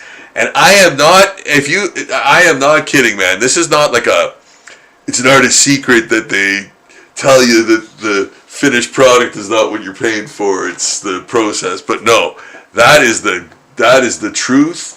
And I hope that I'm kind of illustrating that here by showing you the process of stuff. Like, the process is what takes the time. You know, not as much the finished thing, but it's the ways, it's the means to an end, right? So yes, man, that's really a lot of the times it's getting there. That is you know, taking all of that time, and it's a long, it is a long process in some cases. Like I said, with logos are extremely time consuming and very hard to do. You know, to get to the message that you want. You know, and yeah, there's good ones and there's bad ones, right? No, I'm not gonna flip that. That's too scary for. I think this thing is beige, or no, it's blue. It's blue. Yes. Okay. So after that yellow dries, and this guy is mostly blue as well. Excuse me. Underjaw, see-through toga. See, that's how I described this character's pattern of color on his chest. Yellow underjaw and see-through toga. Toga shape on body. Red prongs, Godzilla tail, back fins. So that's how I describe this guy, man. In order to like refer back to be able to draw him. So yeah. Underjaw. Getting those nice colors in there, man. Right? Yeah. Yeah. Getting those nice colors in there. And again, they're not as vibrant because of the gray wash underneath. You know, and that's what I do for zombie art. It has that dinge, like that dingy kind of you know, feeling texture too. You know, so yeah, I'm doing the. Oh yeah, oh, you know what? I think it's his whole thing. Is it? Yes. Oh no. No, his leg is blue though. His feet and legs are blue. Maybe. Okay, you know what? I'm gonna do like, unless there's a line. I think the whole rest of his body is yellow. Yeep. Yeah, because where does it turn back to blue? Like, where does it turn back to blue? But his leg and foot is blue. His legs and feet are blue. You know? But I think his tail is yellow, like, continues yellow with the toga thing. Because that sort of, like, it looks like it wraps around him. You know? Uh-oh. Well, I hope I got that right. I you know, I'll have to fix it. I'll have to check and fix it. You know? Yeah. Oh, yeah, this guy, and he's got this little fishy. This little fishy's got the yellow lights, mostly yellow. But I'm going to add some white highlights in there after, because they sort of, it's like one of those angler fish, right? It's bioluminescent. It's bioluminescent. Yes. So we got that going on. Bioluminescence. Now I'm gonna have to wait. I'm gonna have to wait to continue with the Pokemons for their next step. What is that spider again? It's green, right? Green body, white horn. Yeah, okay. Red mandibles. Oh, okay. Red mandibles. Yellow legs with black stripes. Face markings. Black stripes. Face markings. What face markings? What? Yellow legs with black stripes. Oh, black. Oh, the face. These face markings are black. Right. Okay. So it's green. It's green. So I think I can do the green. All right, I'm on the green. I'm on the green. There. Getting some green going. Green going. Green going. Getting some green going. There. Yeah. I like that green. I think that's pretty nice. Come on, everybody, it's time to get nice. I'll add some blue. I'll add some blue there to make it recede around the body, around the body. Yeah, and it also helps to pop those legs a little bit out because they're yellow. So that warm and cool color combination, helps to bring out the warm. Yeah, the warm color. Warm, warm, warm, warm, warm.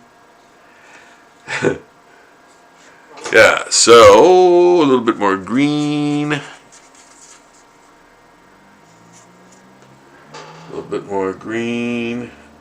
I think even like green patches, yes. So I can add some yellow up in this. And there. And these and those.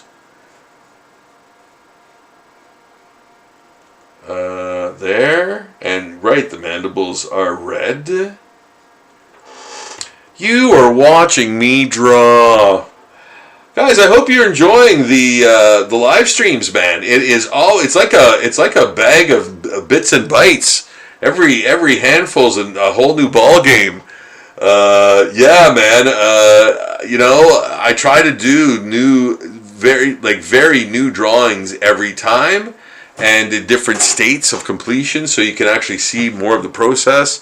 For you process junkies out there, and I know there's a lot of you, because a lot of you have asked me over the years to do these, and I'm so glad to be able to bring these to you now with the help of some very kind benefactors, that of the SICK organization, which puts on the big horror convention here in Sudbury. Wow, what an incredible lineup this year too. I was shilling for it earlier in other podcasts, but man, like honestly, guys, that stuff sells itself. I'm just spreading the news, man. That is going to be an awesome horror convention. I am going to be part of it. I can't wait. Oh, yeah, October. Well, end of September 30th, I believe, is the date. I don't know the exact dates. I'm awful with dates. Like again, look it up, Google it. It's going to be the big SICK convention here in Sudbury.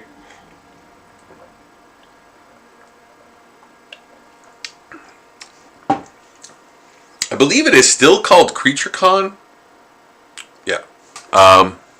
Look that up if you are a fan of horror movies, pop culture.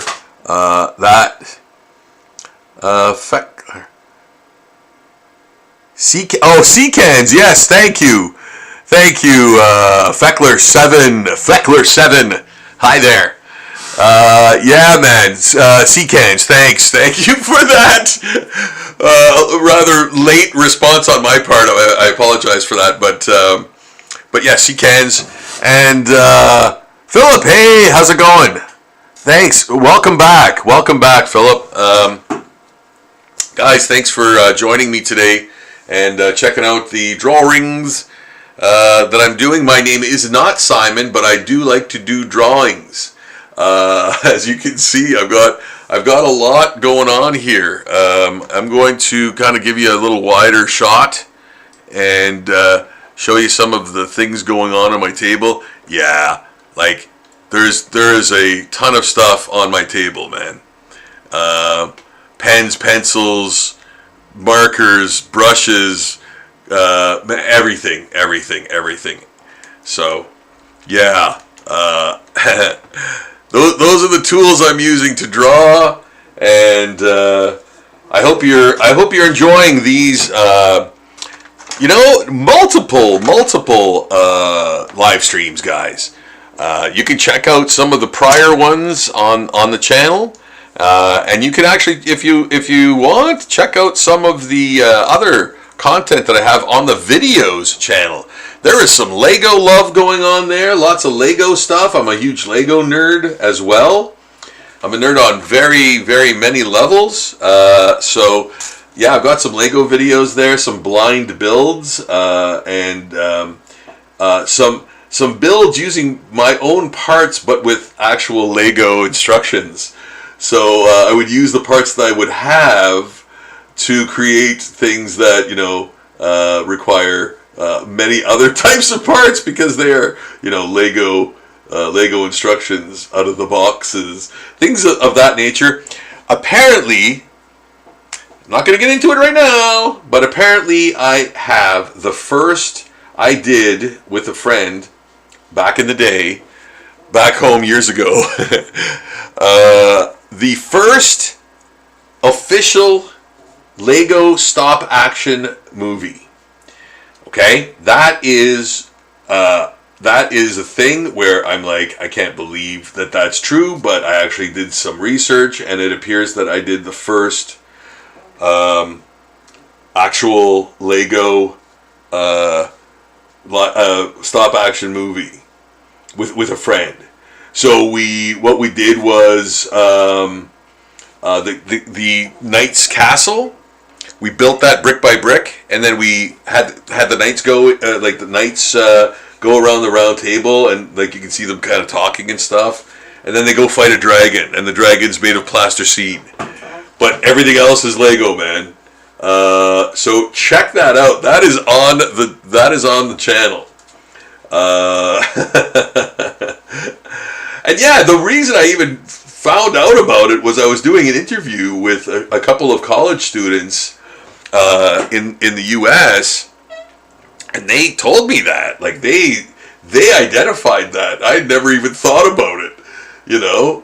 So I couldn't believe that I couldn't believe that I did that, you know. How would you know, right? You did the first of anything. But I did that with a friend back in high school, which is time stamped for 1985.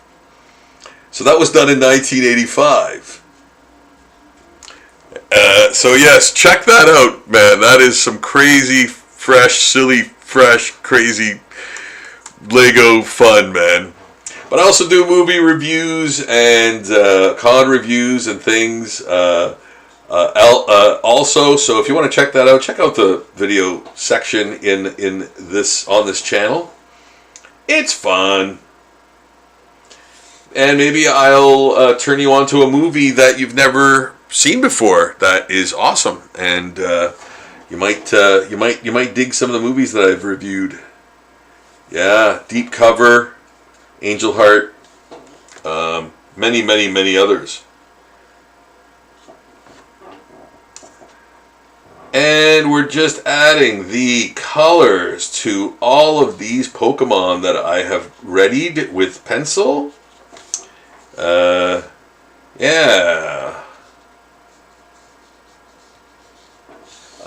And, you know, putting the blue on here, but I will dirty it up after. I will dirty it up after all the colors, all the main colors have been added.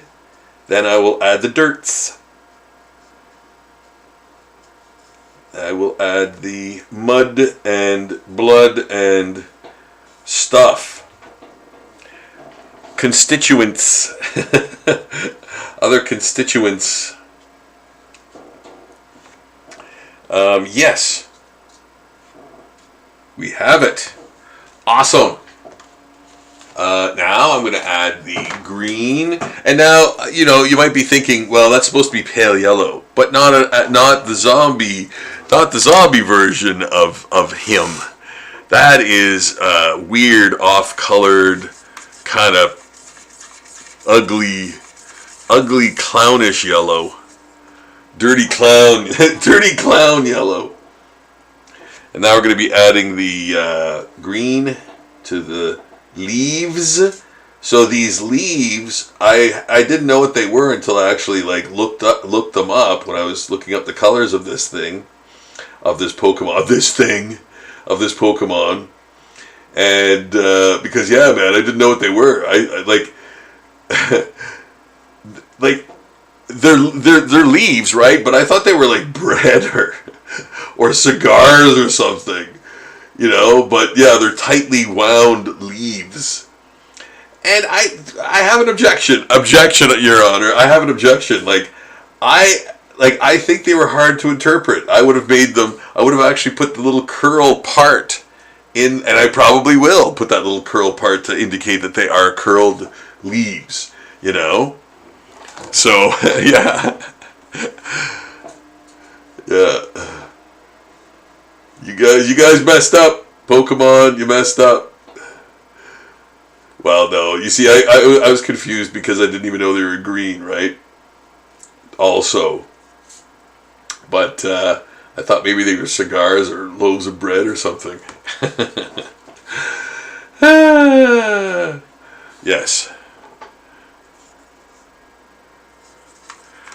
Guys, all of my artwork goes to Zombie Daily on my Patreon page. So please do yourself a favor and check that out. It is awesome. Like, it is, it's new stuff every single day. You never know what's going to go on next. You can take bets. Man. You can bet on it if you want, because it is a daily occurrence. I will always put on a new zombie drawing or painting onto Zombie Daily every single day.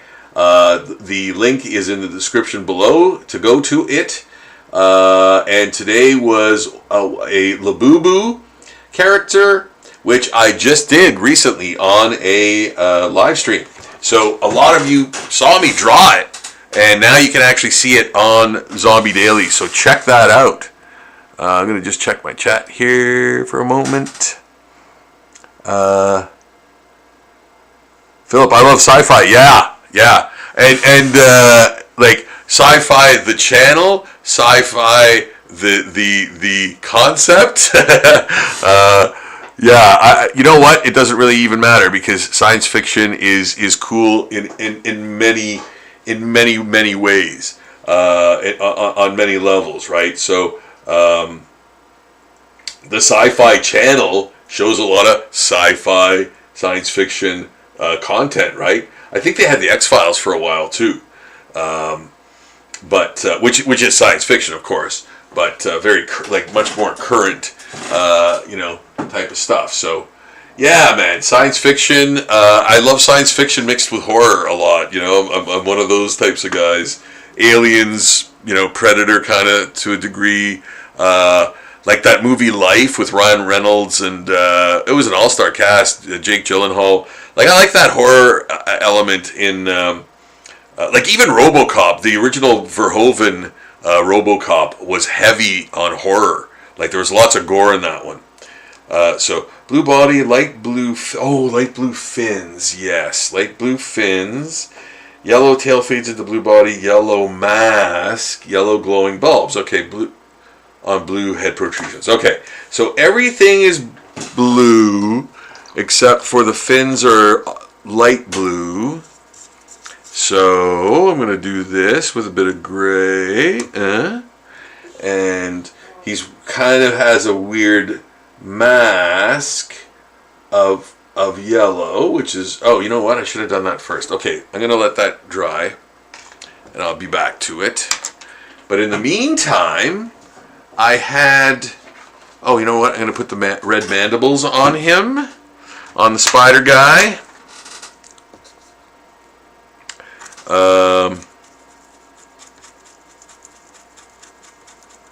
Yeah, try to get all the colors done, and so that all of them are ready for just inking, which I will do at RuanCon when I go there this weekend. I'll be in Rouyn-Noranda at RuanCon, and I'm really looking forward to that.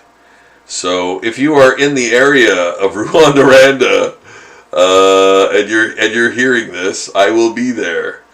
I don't know what the odds of that are. Not probably great, but But yeah, never been. Very excited to go, and I'm looking forward to it. Looking forward to it a lot. So, now there was a zombie pinup diva that I had to continue to draw. Oh yeah, here we go. Here it is. So, this is the third one of the day, I think. Wow. Third one of the day. Whew. So what I'm doing with this one too is penciling. I've already, drawn the very, very, very quick, as you can see, outline and very, very rough composition. But now I'm going to embellish the character. So yeah, this is that portion of the art process where I tighten everything up, make everything readable, and add the zombie effects, and really just work the art. And again, like getting it ready for inking, because this is a straight up inking type of job, type of piece, right? It is one of the venerable zombie pinup diva drawings, which is by Halloween of this year going to reach its 1100th in the series, 1100th drawing in the series. So that's huge, man. I've got a ways to go until I reach that, but yeah, I'm committed to hit that goal for Halloween, and let that be part of your Halloween festivities this year. Checking out what I post on Zombie Daily on Halloween. It will be the 1100th Zombie Pinup Diva, and I'm going to try to make it even more special,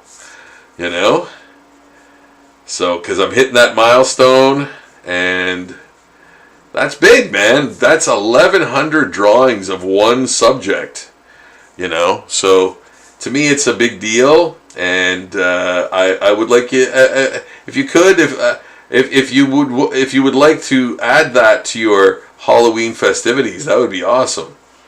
Checking out Zombie Daily. Oh, we got to check out Zombie Daily because Rob's posting that 1100th Zombie Pinup Diva.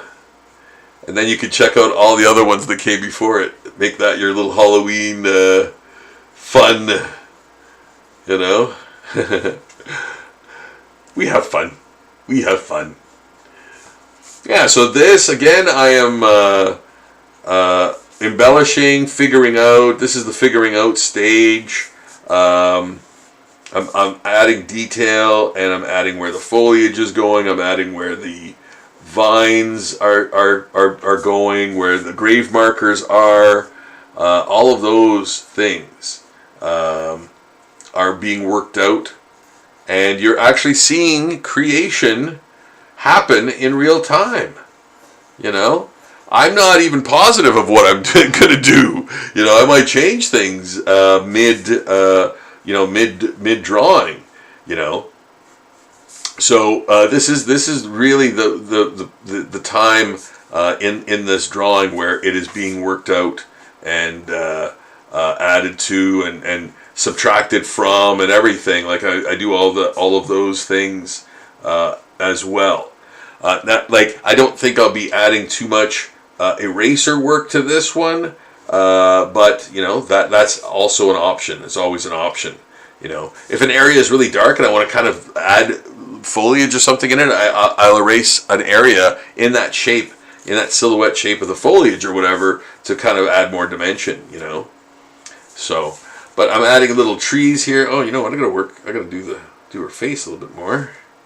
But I do like the face. I do like the tilt of the head, how that turned out, the skeletalness of her head.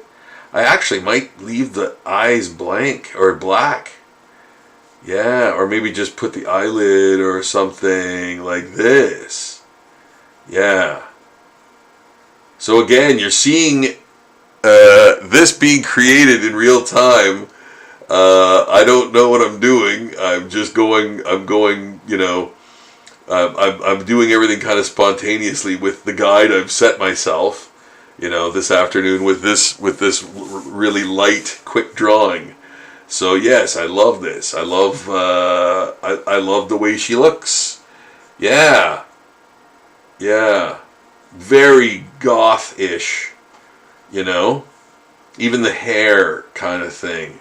But like absolutely zombie, because no one's cheekbones could be that pronounced, and she's very gaunt, So no, I love that. I think that's great. I'm going to accentuate that even more with the chest bones, like the sternum and the rib cage. She'll be very angular, and yeah, that continues with the top, with the breastbone, and the clavicle, of course, being very pronounced. Like, hey, let's face it, it's really good to do your anatomy, right? Like, that's what life drawing is all about, and getting your anatomy down. So, like, you might be faking some of it, but you're faking it with knowledge. You're using educated guesses because you've studied anatomy to a degree,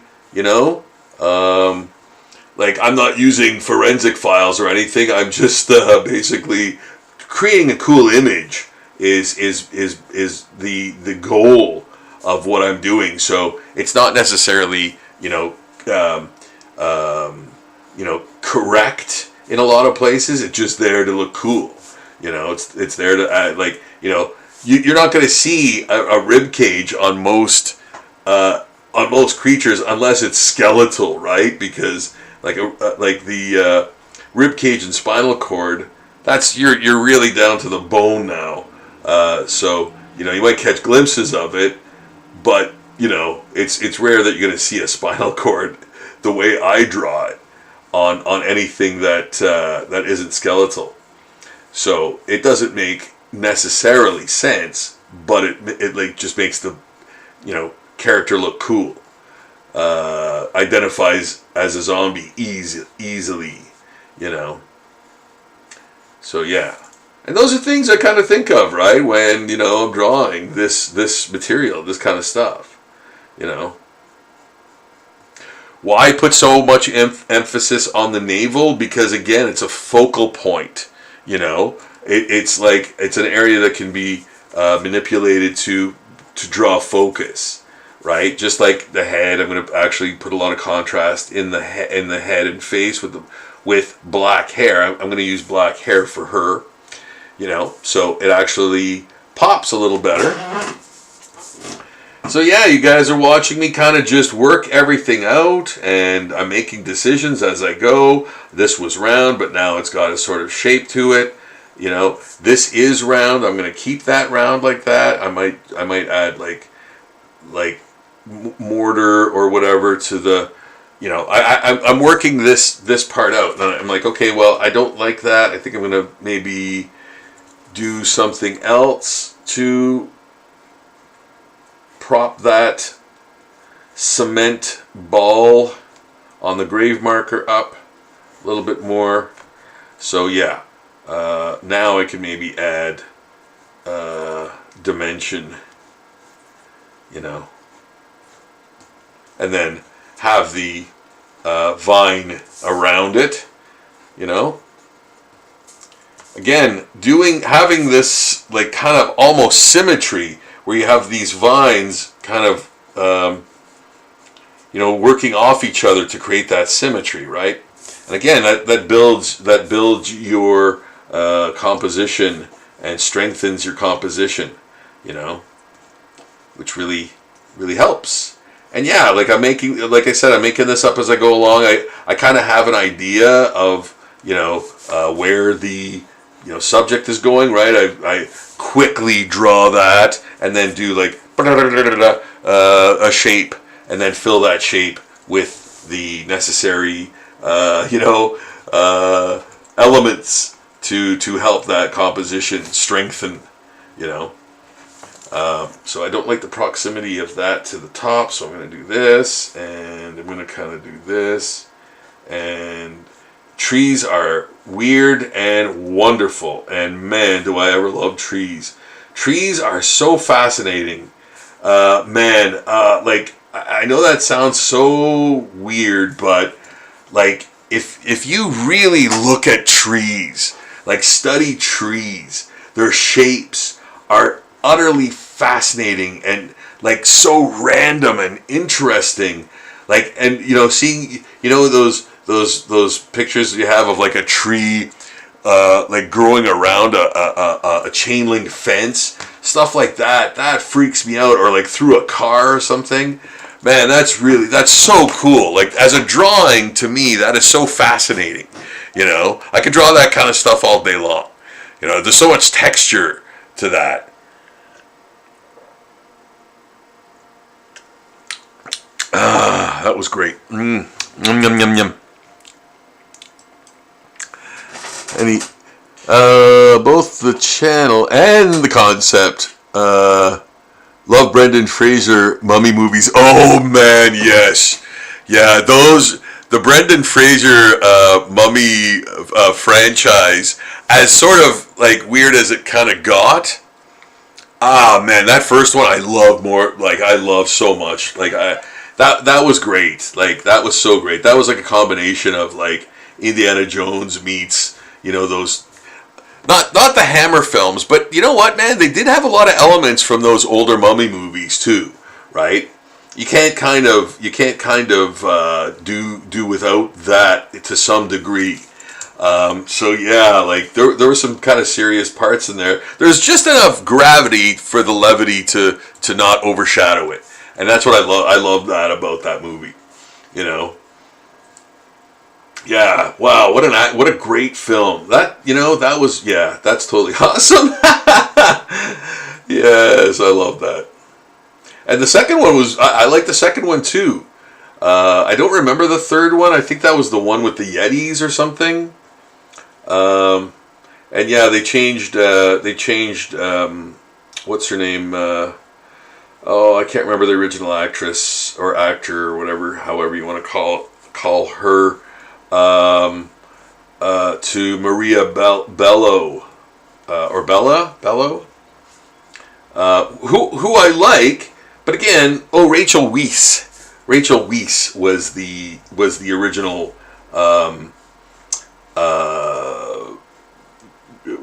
female counterpart to Brendan Fraser in the first two. But yeah, she didn't show up. She didn't want to show up for that third one. So they changed the actress. Yeah. I remember seeing some of it. I was like, you know what? They've gone too far with the CG and stuff, and it seemed a little hokier to me. But you know what, man? I'm sure it was nonetheless quite fun. I don't remember much of it, if I even saw the whole thing top to bottom. But yeah. Speaking of that, that's why I'm kind of going on about that. Speaking of that, you know what? Maybe she's kind of shaking her hip, and causing that little. And you know what, guys? This, man. I'm just working it out. So, trying a thing. If it doesn't work, then you take it out. If it works, it's like, oh, cool. I like that. So yeah, I think I'm gonna kind of go with that. That shimmying of her hips, I guess you call it.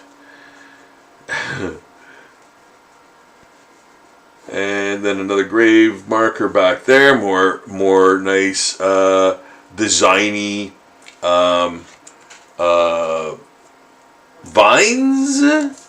designy vines. I'm gonna add some sort of mushroom fungus protrusions on this grave marker. Yeah. Again, showing age and sort of neglect maybe. It's an old graveyard.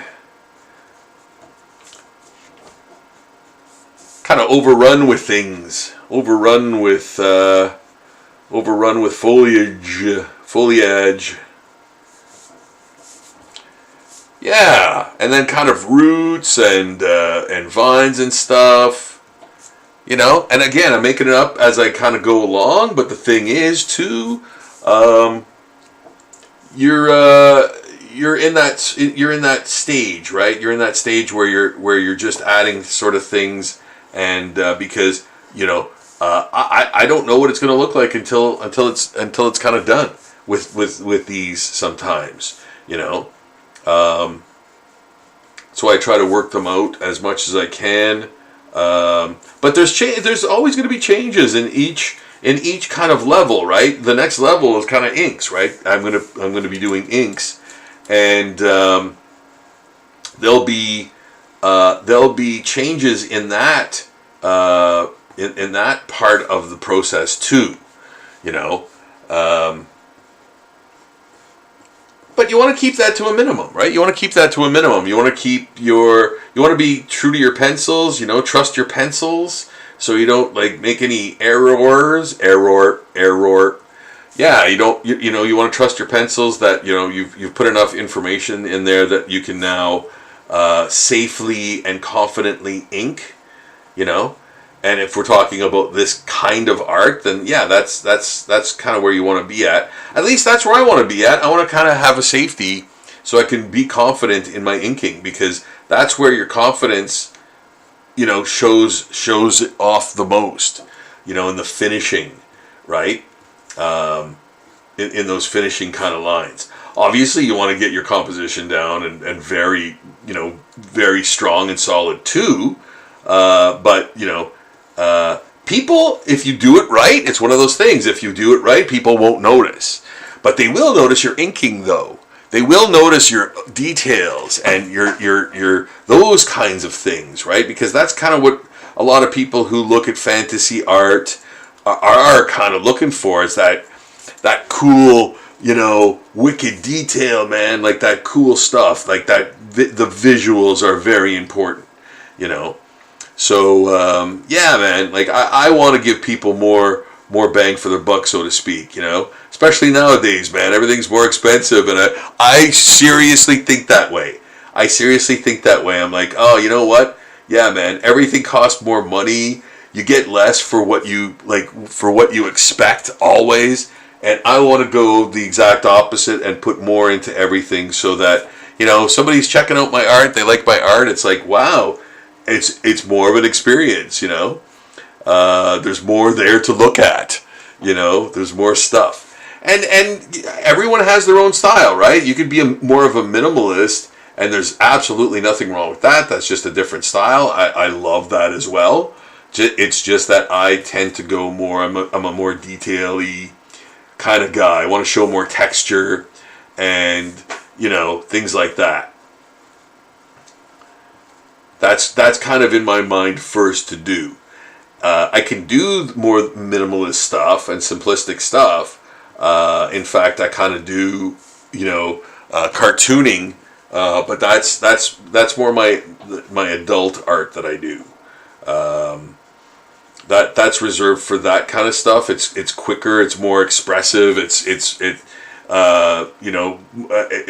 obviously more exaggerated. And thicker lines, more expressive lines, that kind of thing, right? So there we go. We're slowly, as I ramble on and on about things, the drawing comes together. And man, yes, I know I am a scruffy dude lately. I got the skirted egg going on, and I can't stand that. I wish I was bald, like no hair at all. No hair on my head at all. I hate shaving this skirted egg, man. It's such a, and I'm doing the con this weekend, so I'm gonna pretty myself up a little bit. I'm gonna shave my head and some of the beard and make it groom a little bit, because I've been going off the rails lately, not tending to this garden. Yeah. So usually when I do cons, I kind of try to present myself a little with a little bit of self-respect, Anyway, I'm old school, man. That's the thing, right? Like I'm that kind of. I've always had that that kind of thing in my head, right? Like you gotta present yourself well, you know. So, and yeah, it does help, man. People kind of recognize that you know you're sort of it's the job you want, so to speak. So these are dressing for the job you want, so to speak. So these are light blue, which is great. That's fine. And that's kind of why I put the brakes on this one too, because this is light blue. The fins here are light blue. So I'm going to go with the light blue there. And the rest of it is like a darker, I'm going to make it a darker gray blue because zombie, because that's why, because the zombie, that's why. But yes, I refer back to my original objection to doing this because I have to put that yellow in first. You fool! Get that in there. Get that yellow mask in there. The Mask of Vulcan. Yes, this thing here. And I'm actually going to do his eye too, like that eyelid. Yeah, you know, I really want to strive to get these to look like the Pokemon they're supposed to be, right? So I'm very particular about that. They're very much like turned into zombies, but they're still recognizable, right? So that's the point. That's part of it, you know. There's no point in doing a character if you can't tell what it is. Like, why do that then? You know? My whole shtick comes from an absolutely common sense place, you know? So it adds, like, if anything, it adds structure to my art, you know? And that's part of being an artist too, you know? What path you choose to depict the things, you know? Whoops. You have about 3 seconds of forgiveness with watercolor. Actually, you know what? I'm going to do the tongue red as well, and then I'm going to differentiate the roof of the mouth later with purple. I think I'm going to add some blue in there and make that top of the mouth that you can actually see visible because of that angle that he's on. And yeah, I know that's not yellow, man. I know that's not yellow, but it's the zombie yellow of him now. So the next step on that is to make him blue, but in the meantime, I'm going to put the darker blue on him. And these guys. There, maybe a bit more blue. And again, you know, you kind of work out the color with you know, knowing your color theory. Like the fact that I'm colorblind can be a pain in the ass, and is a pain in the ass. But at the same time, I use my color theory knowledge to, you know, do the colors of things. You know, whether I'm mixing a color or applying colors to a design, there's a lot of like color theory that goes into that, you know. So you'll see me dip the brush in, you know, browns and all that stuff, knowing the ingredients, the amount of ingredients for each color, you know. So that's you know, part of your experience, getting experience, you know, painting and you know, using watercolor or any other medium for that matter your own way, the way that's comfortable for you, you know. And obviously try it the traditional way, see if you like it. Like I use watercolor the non-traditional way. Like, I use it to kind of color areas more than paint, but there is an absolute painterly, dimension to this that you can't deny, right? Because of the nature of the medium being watercolor, you're gonna get those all those neat little blending areas and stuff. And that's very cool. Like, I'm going to add some brown, and that brown will sort of mingle with the blue to create, weird shapes and sort of like electric bolt type patterns and stuff. And depending on, what too, which is really cool that I've found, is that even using different brands of watercolor together create even more weird disassociated meldings of the colors. So yeah, guys, try that out too. Experiment with that too, different brands of watercolor. And it's not just like, the cheap kind, the expensive kind. Like, it's just any kind. Try them out. Together and see how they intermingle or resist each other even, and that might be part of the way your art looks, how you develop your style, like the way that, your medium reacts, turn the, and if it doesn't, if it creates a mess, use that mess, lean into it, and, incorporate it somehow artistically into your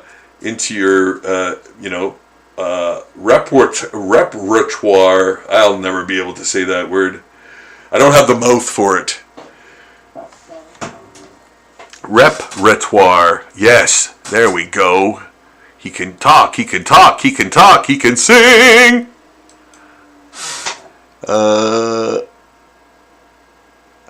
Yes. Yes, sir. Please enjoy the view, sir. Alright, so we got this little guy, mostly painted, and now we will switch back to him, which he is, I believe, mostly blue, right? Yeah. So I'm going to kind of lighten the belly, I think, because that kind of feels natural to me, because of most animals and fish kind of being that way, where they have their bellies are lighter, I'm going to probably carry that motif on with this, because it's a fish. It's official. It's a fish. And why wouldn't he have those characteristics, right? At least the zombie version of him will, Yeah. The zombie version of this Pokemon. Pokemon. Pokemon. Pokemon. Pokemon. Pokemon. Sounds like that William Shatner album. Shatner.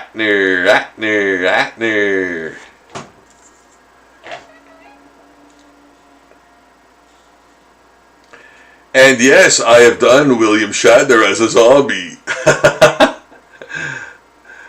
I've done most things as zombies, guys, and to prove that, I have a little site called Zombie Daily, which is my Patreon page, and you can check that out by going to the link in the description below.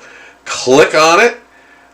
Check out all of the many thousands, yes, thousands of posts and counting on Zombie Daily. You will never go broke with the zombie content on Zombie Daily.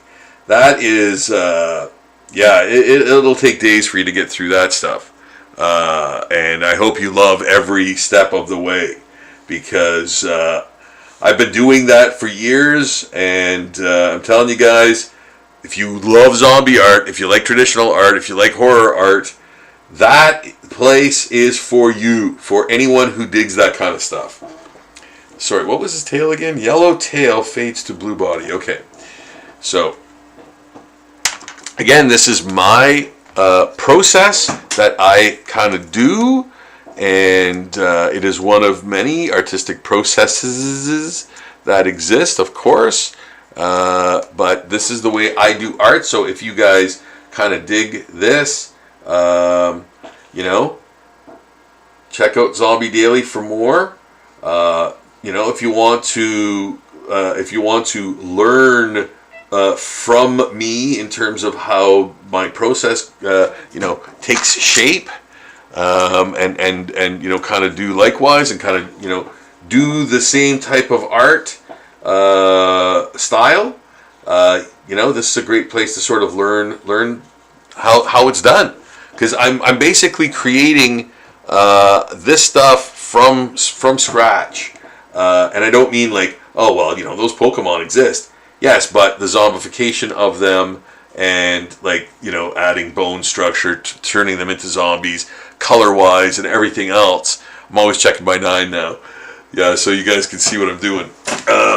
Yeah, like adding all of those things is part of the process. You're creating different art based on an existing thing. Fan art, you want to call it, whatever you want to call it. To me, it is art. Pure and simple. There is no, you know, distinction. You know, it's a statement. It's an homage. There's so many components to why and what I do with the zombie art.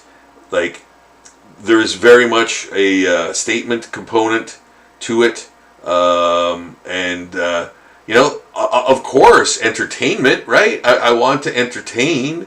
I want people to sort of forget about their troubles and you know, enjoy some art, and you know, see how it's done. You know, see what it takes to create the images. I cannot tell you how many times I am asked at cons how long it takes me to do things, and here it is. Here you see it now. Of course, I'm doing multiple images at once, but you know, you can see the process. You know, you can check out the process, and you know, I think for, you know, some of these guys, like top to bottom, if I was just working on one, probably take me, you know, hour and a half, top to bottom, to draw, and that includes like the drying time for the washes and stuff. You know, like the ink washes need to dry, you know, somewhat between parts of the process. Like, I can't ink on top of wet areas. You know, that doesn't work, right? So yeah, I have to wait a little bit. And you know what? Here, that's the thing, right? Where if it were a computer program, it's like, oh well, you just add the color.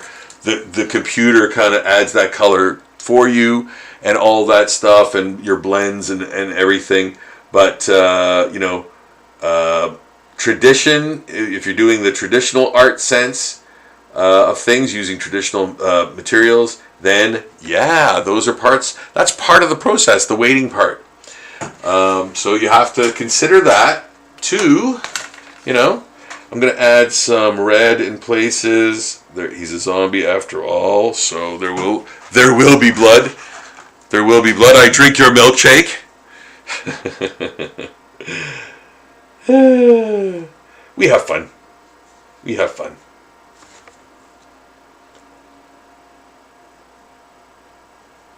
Adding some. Maybe that tail was bitten. Always, you know, I always try to conjure some sort of backstory up for every zombie drawing, or any drawing that I do, any character that I do, whether it's a character in the foreground or background or whatever. Every character I sort of draw has some sort of backstory, you know. And that really helps you conceptualize your characters. Creating a backstory for them, full backstory or partial backstory. Like, you might have Conan on a cover, in a drawing, being attacked by a bunch of guys, like other warriors. And what's their motivation, man? Why are they attacking him? Give those guys a backstory for why they're attacking Conan. Are they being controlled by Kulan Gath? Are they being controlled by another type of sorceress, maybe character even?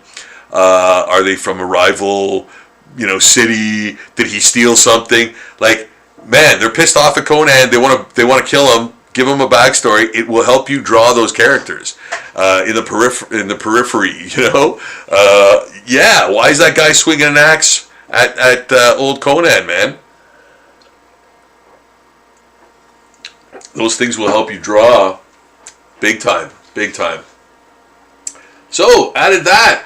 Now, I am going to present to you a page from Cape Fear 2. And you might say, Rob, you already did this page. If you ever saw any one of the other, live stream where I was actually working on a page that was like this, I actually redid this entire page. So because I didn't like how I did the first one. I had the right ha-ha but the wrong ho-ho, man. Like the composition was off, and I didn't like it, and it was one panel for the most part, but I did change actually. I changed 3 panels. The top 3 panels I changed. Everything else is basically the same, except I redrew it, tightened it up. And I will now further tighten it up. This is a sequence in which a pimp treats his so-called property or whatever badly and pays a terrible price. And that's all I will say about this part of the story. And you might say, well, what does that have to do with Cape Fear? You'll find out. Yeah, spine dingly dingly. Yeah, man.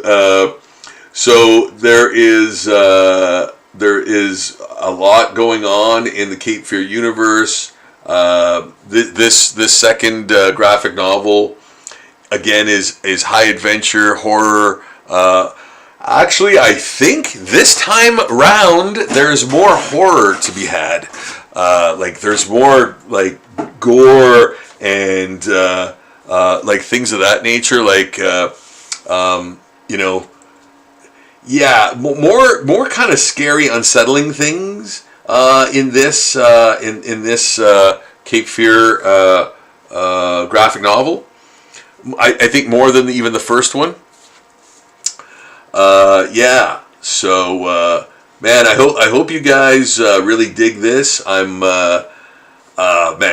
Comics are a lot of work, especially the way I do them. I think. So yeah, it's a lot of work. I do love it. It is, man. It's such a huge accomplishment, and just like laying it out and writing it alone is a lot of work. Like, man, you got to keep your characters straight, and your motivations, and all that stuff.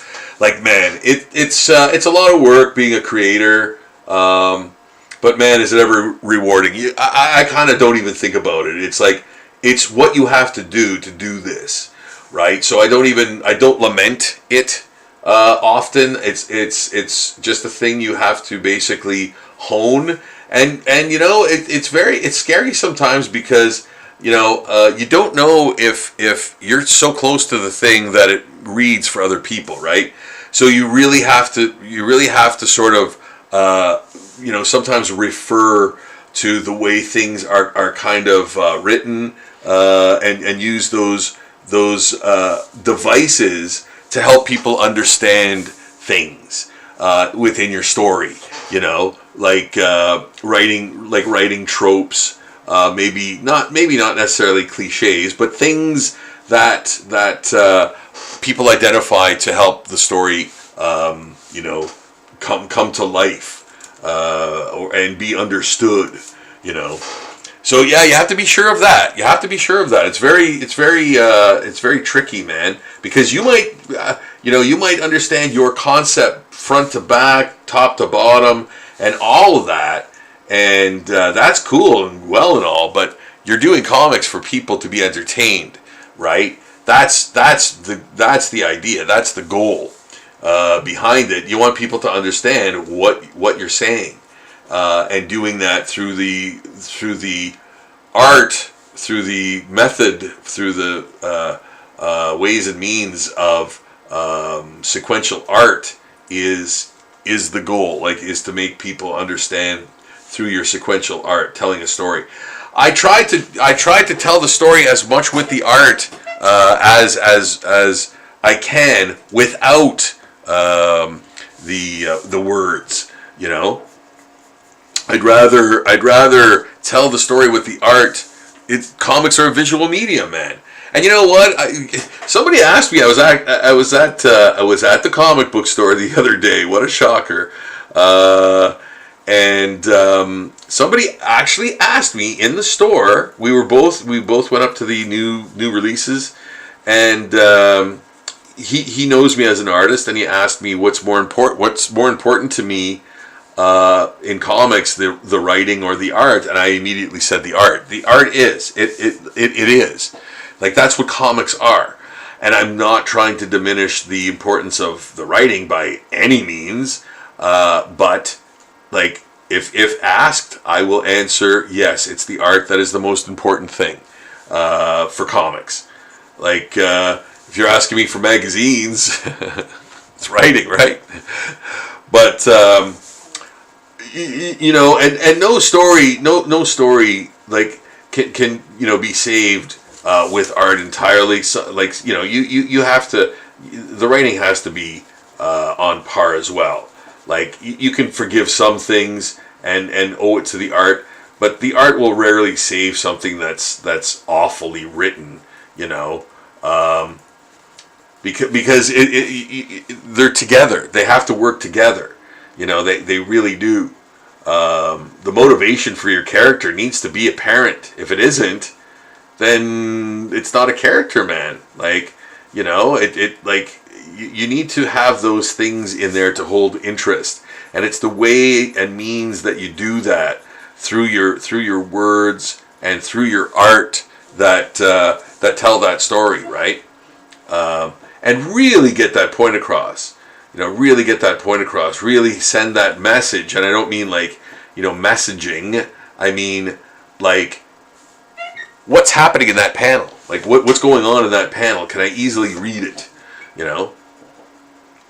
And at this point here, as you're watching me basically do this, I've already done the layouts. I've redone this page. I know what's happening and everything. So if I peel back here and you see more of it, you can actually see a flow kind of go within the panels. The last panel here, so to speak, is the stinger. It's like that sort of realization, conclusion after these actions, right? So these actions happen, and then you've got the stinger. So hey, you want the person to turn the page. You want the person to see what happens next, right? So not every page can do that, but you have to direct the eye around the page for the page to turn to, for the person to want to turn that page and see what goes on in the next page and the next panels, So yeah, that is the crucial element in the art, right? Telling the story, propelling the story forward, with your art, and composition, the composition, all of that stuff is included in your art, like the composition, the drawing skill, the anatomy, all of that stuff goes into you telling the story. Having that initial, there's a reason why a lot of movies and comics and all that stuff start with an establishing shot, right? Where is this taking place? So yeah, those things are important. Those kinds of identifying things in comics and movies and visual medium are very important, right? They set the stage for the happenings to happen. So yeah. Always having that, being cognizant of that in your work, for whatever work that you're doing. If you're doing comics, right, that's kind of where it's at, right? Having people understand what's happening is so important. Telling the story, So that is what I kind of think about all the time. That's what I've been trying to say. There's a trope there, right there. Little sitcom trope. That's what I've been trying to say. It was a misunderstanding. Misunderstandings propel the soap opera industry, man. Yes. So getting some more. Oh, gotta pull it back, pull it in here a little bit. Yeah. So as you can see, I'm doing this, adding structure to this drawing here, where it is a fetus that is slowly transforming into something. And like I said, more horror in this Cape Fear graphic novel, as you will see. But in the meantime, you could pick up the first graphic novel, the first Cape Fear graphic novel, Power Struggle. If you see me at a convention, I will have it. If you see me at a con, I will definitely have that. I will have the Zombie Handbook. I will have the Cape Fear Compendium comic, the comic that is basically a bit of a prequel horror anthology comic and prequel to the graphic novel. So you can check that out too. That is, I believe, a 50-page. Is it a 50-page? I believe it is a 50-page comic with a awesome super gloss cardstock cover. Oh man, it came out so well. So yeah, if you see me at a con, pick that up. Pick up the Cape Fear Power Struggle graphic novel and give it a read. My 30-second elevator pitch for that is it is X-Files meets Lord of the Rings. So it has those elements to it. So if you're into that kind of stuff at all, like if you're into Lord of the Rings, X-Files, sci-fi kind of stuff, Cape Fear Power Struggle is a very great graphic novel for that. And I wrote and illustrated it in its entirety. And give it a try. Give it a try. $20 $20 at a con. If you see me at a con, pick it up for $20. I also have a website that you can pick that up too. I will leave the link to it in the description below. And you can pick up a copy. I will mail you a copy of Cape Fear, nice signed copy, or the Zombie Handbook. If you want, you can reach me at zombieportraits.com anytime by just going to the contact us button, and you will be contacting me directly. And if you want to order a custom, if you'd like a custom drawing, painting done, I can even do it in a live stream for you. That would be kind of cool, I think. So yes, do that. You'll have your own original art that you can have and hold, and it's 100% guaranteed to go up in value. But in all honesty, it probably will, because there won't be any original art left to buy or own without it being either super expensive to buy or super expensive to even get from a real person. You know, that's something that isn't generated as a printout or whatever. You know, because all that stuff will be gone. Like, all that stuff will be gone soon. You know, I really think that, man. I really do. So, oh my goodness, guys, we got so much done tonight. What do we got here? Oh my goodness. Woo! We got three zombie pinup divas on the go, penciled, all ready to be inked. Gonna be doing that. Wow. Wowee. Wow.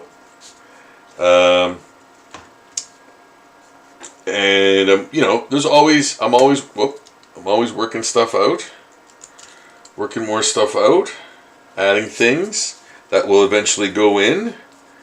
You know, yeah, that's how we do.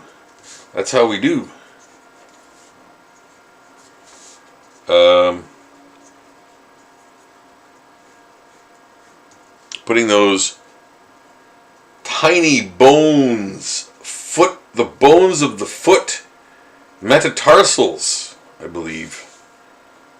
Metatarsals? Metacarpals? No, metatarsals, I believe, not carpals. Carpals are the finger bones.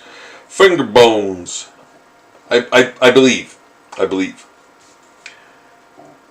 Yeah, so there we go.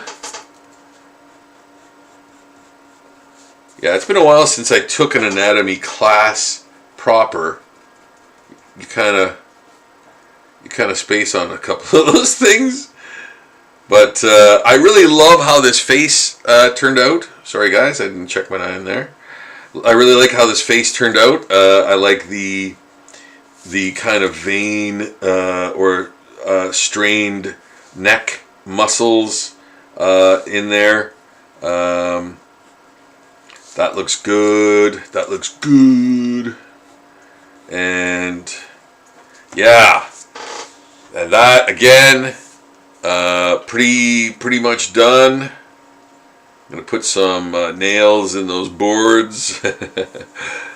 Yeah, you know, here's the thing too, guys. This is why I always say, like, you know, go out into nature, check nature out, be part of nature. I literally was at a friend's yesterday, out in the middle of nature, and loving that. You just get to see all these different types of plants, touch them, experience them, all that stuff. Like, just be kind of part of, feel the soil again, and all of that stuff. That really helps. That really helps you draw those things and other things that are similar, right? Because you know what that texture is now. You felt that texture. You felt that dry wood, that splintered wood on your hand. All of your experiences go into your art, like all of that stuff. Every experience that you've had somewhat affects your art, right? And that's why I always say that AI will never take the place of that. Prove me wrong, man. There is no argument. AI will never be able to replicate that. That's why original art, especially the traditional, traditional form of it, like using traditional materials, will always be special and unique and one of a kind. There will be nothing like it.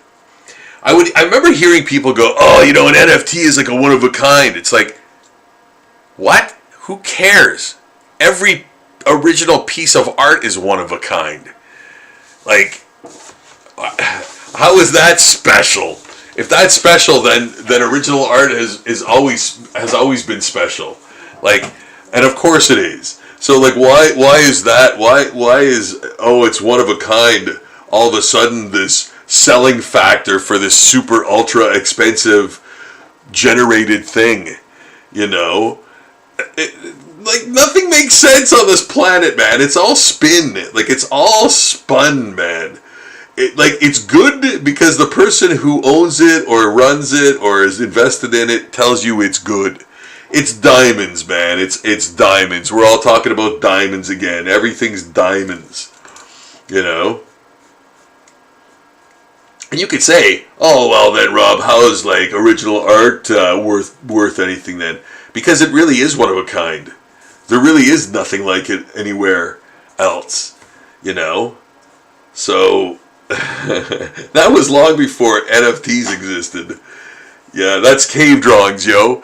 That's stuff that, like, you know, yeah, it's been around since humans could, like, think of things. It's one of a kind. Yeah, okay.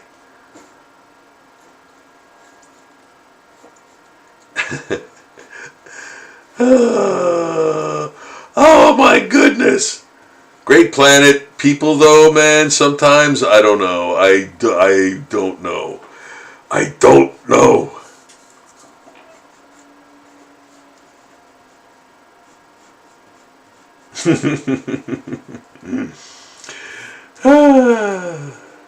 But we could launder money with it. Oh, okay. Gotcha.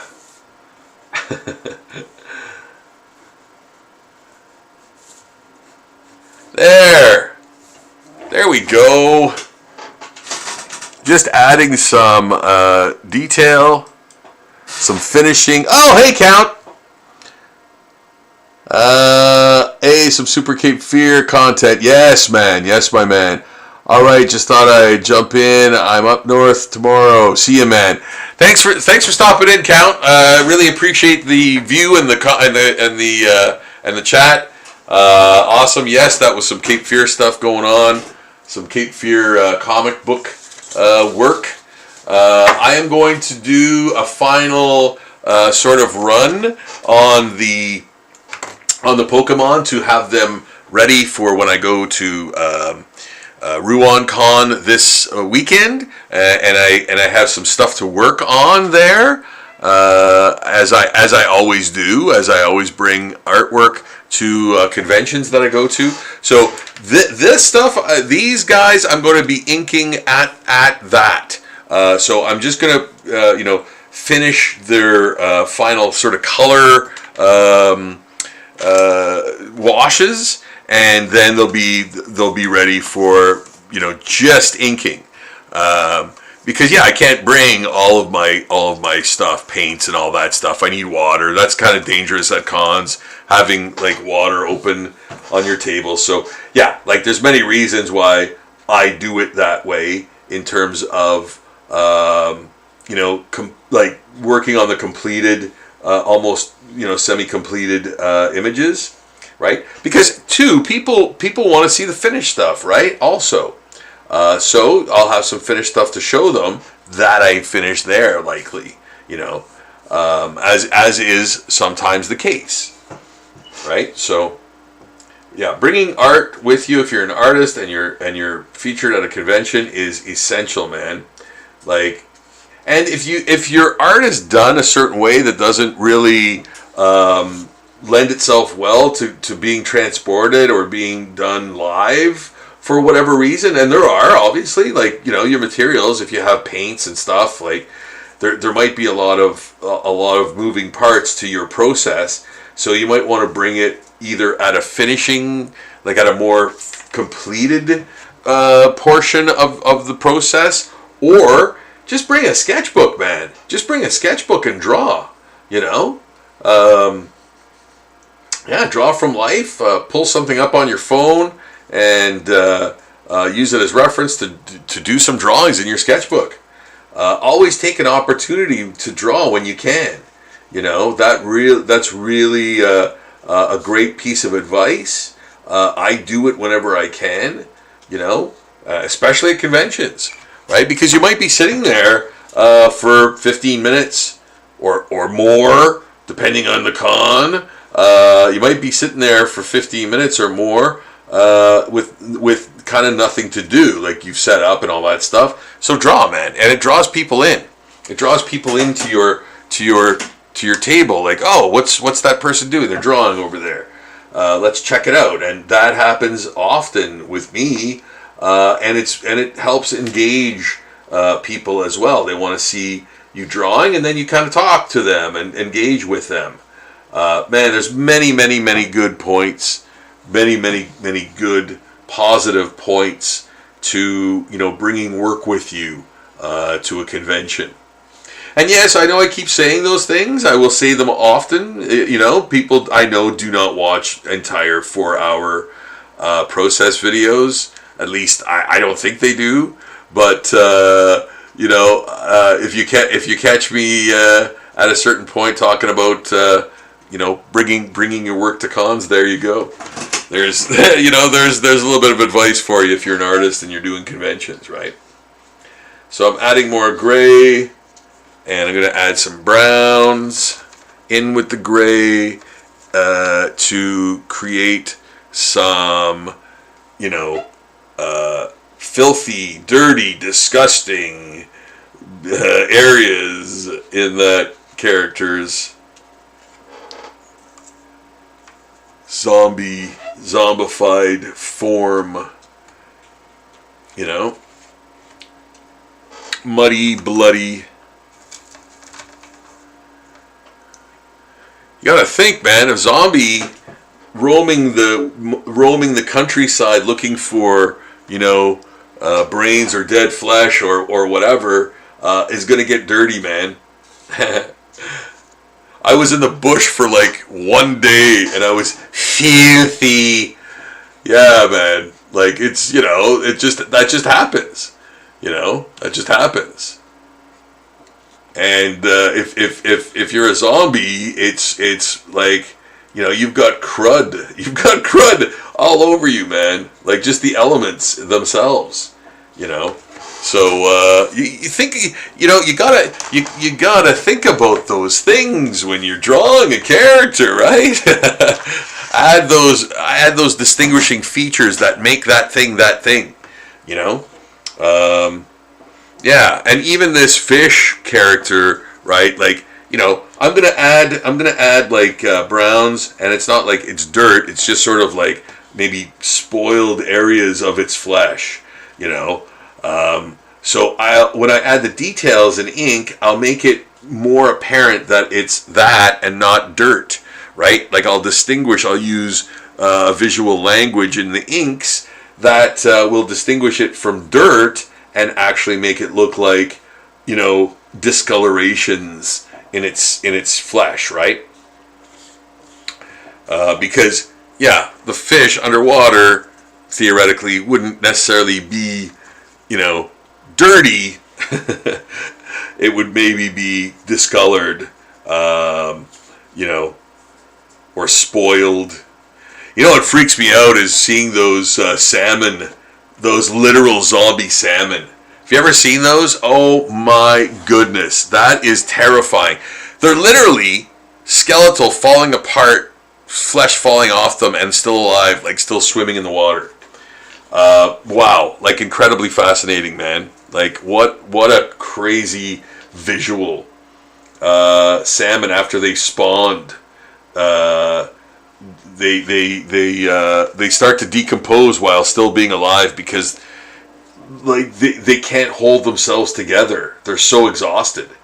And that's like insane to even think about, but that's the reason they give them what that process is. They've spawned, they've traversed the falls where they need to spawn. They've gone upstream for miles. They've spawned and then they start to decompose while still alive. Yeah, that is absolutely terrifying, man. I almost couldn't believe it when I saw it the first time. So yeah, check that out. Oh, I'm not even kidding, man. That is crazy, crazy stuff. Crazy, crazy stuff, man. Yeah.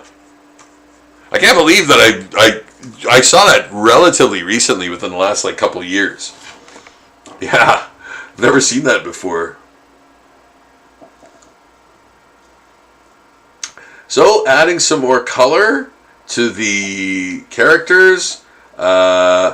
This will, be kind of more of the final, the final washes that I'm going to put on these guys, before the inks. And I'm taking them to Rouen, Noranda this weekend to work on at a con while I'm there. And if you want to see some very cool zombie art, all of the zombie art that I do here ends up going to my Patreon page. So check that out, guys. The link is in the description below. You're watching the process happen live before your eyes. This is how I draw. This is how I create things. I've heard from many people. I've heard the question, how long does it take you to do these? And basically, here it all is. Here it all is. This is how long it takes me to do them. If you've been with me since the beginning of the evening, I've been working on 1, 2, 3, 4, 5, and these were from the other day, 6, 7 new Pokemon, and 3 new zombie pinup divas, and a comic book page from Cape Fear 2. Plus, there's other stuff that I haven't even mentioned that are in the works as well. So, a lot of stuff. I get a lot of stuff done in the evenings when I, basically start my second shift of the day, so to speak. The beyond work hours time, I like working in the evenings myself. I know a lot of other artists do as well. That might be because of just dedication, but it also might be to hit deadlines, and it also might be just out of preference. The world is off, the world is quiet, you can concentrate more, you know that everyone's asleep or getting ready for bed or chilling or whatever, and you're kind of grinding it out in the studio, being creative, and your brain is mossy, and you're kind of getting into the art and stuff. So I'm taking these up to the point where they're almost finished in terms of paint, like they're almost finished paintings. And then I add the inks over top. But I won't be doing that tonight because I'm saving these guys for Rouen, Noranda at the con I'm going to this weekend. And I'll be working on them there. So there we go. My goodness, we got a lot of work done today. Look at that. Wowee. All of those zombie pinup divas. And again, like I have to ink them, but they're on their way to completion, and they're very, very fully penciled. For me, anyway, for my needs, for my inking needs, they're fairly penciled. And then we tightened up this comic book page. You know what? I'm gonna get up here and sort of give you a bird's eye view of everything. I'm going to get the comic page out of the way because I don't want it to get any paint on it. But yeah, guys, look at that. Look at all the work I've got on the go. Again, like a lot of people ask me about this kind of stuff, like how much do I do? How long does it take? So these are a number of Pokemon drawings. There are a number of zombie pinup drawings, which are again like completely different. So yeah, a lot of work done tonight. I'm very happy with the results. I'm really happy with the fact that I got a lot of these Pokemon kind of sketched out today, so I could finish them for you guys, or like show you the finishing or next steps.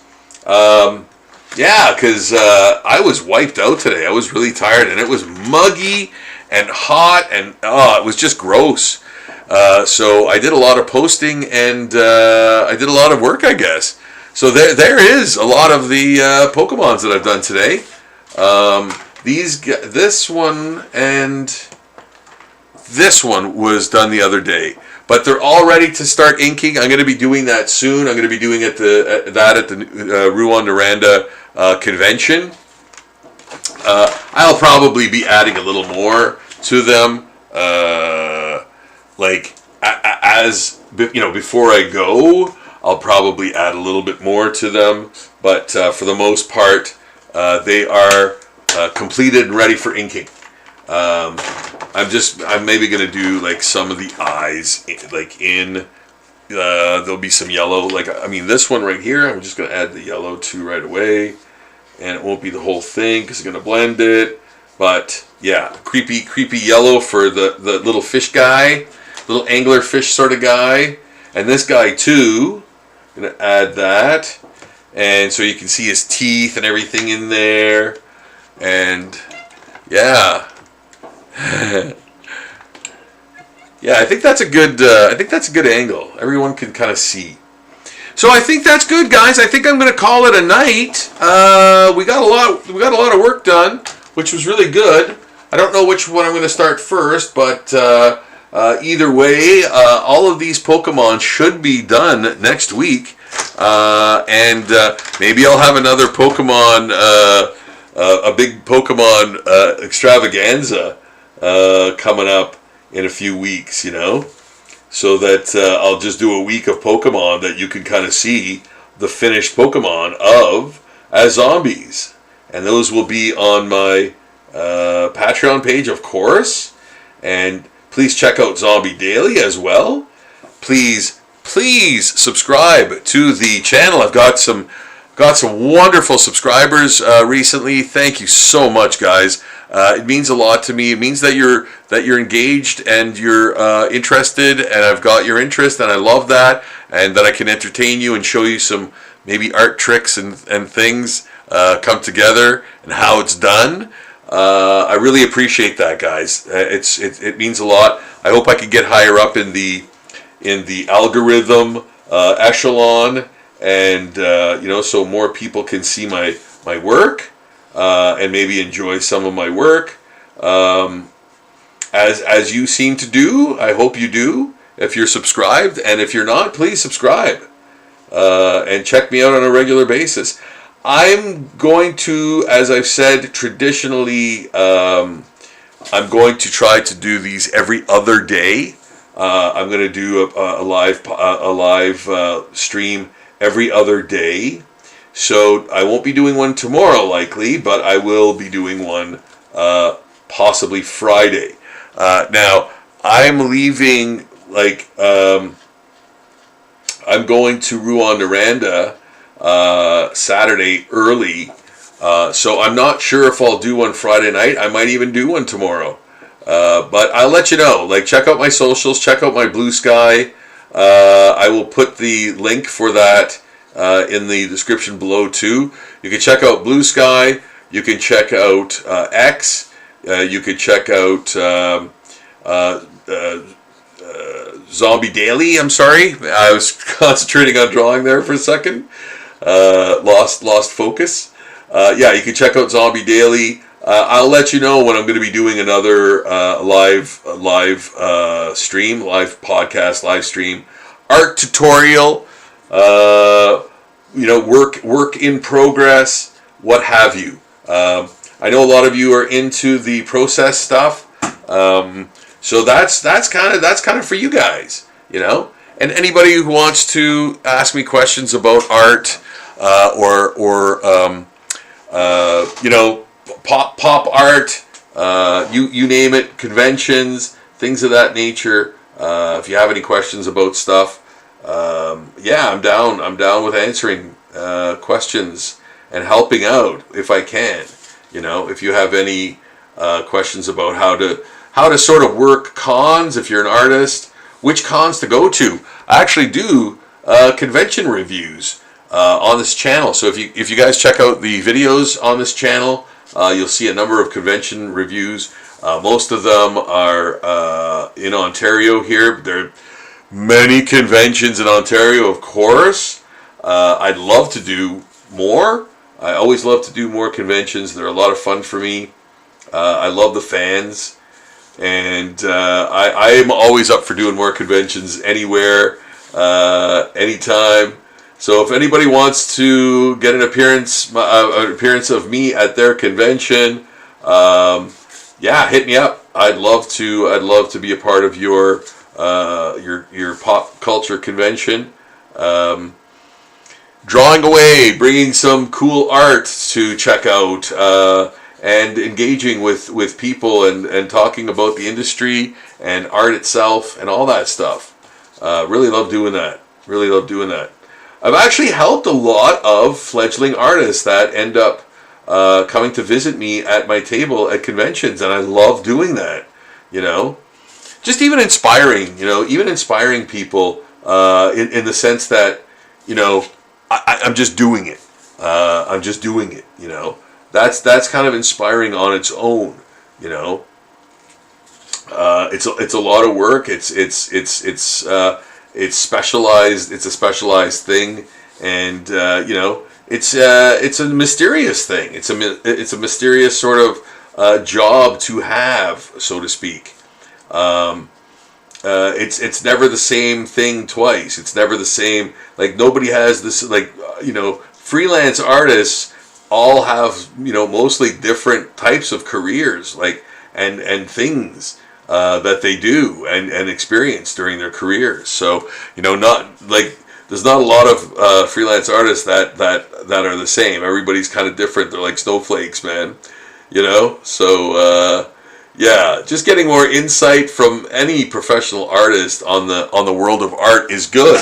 Not just me, but from anyone. If you're at a convention, you want to talk to a comic book artist and get a feel for how that business runs, or how they stick to deadlines, and what their schedule sort of is like, things like that. Hopefully, they want to engage with you and kind of tell you what it's kind of like to do that job, because it is definitely art, but it's also a job, right? So what do you need to do to prepare yourself for that kind of work output, that kind of deadline oriented work output by creating art? That's a thing in itself. That is a very mysterious thing in itself.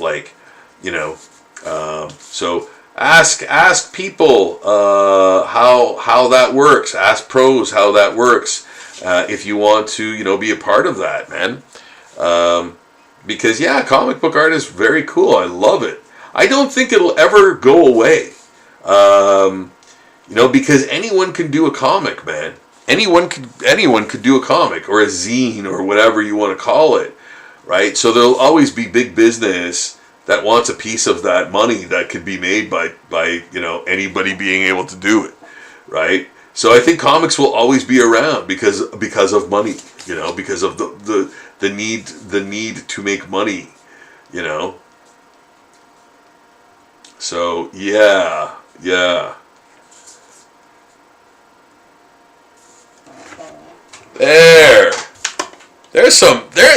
That is some nice contrast, and then you've got the nice contrast in there, and then you've got some bold areas in there as well, along with the detail, like that matted fur spider thorax, whatever abdomen you want to call it, section of the spider.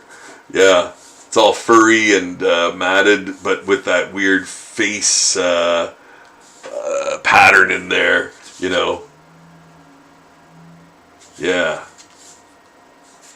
Yeah, I like that. So yeah, here I am, like I'm about to log off, and then I start inking this, and I can't stop. And yes, I'm creating like more spider-ish and horror-ish areas in the body, mouth area, all that stuff. Like adding weird little maybe mandibles or like just weird folds in there. And I'm kind of like, again, doing it spontaneously, but with that little bit of a guide that I've created for myself in the pencils, and I'm staying true to the pencils where I see them, but going spontaneously into different areas of creation as I go, yeah,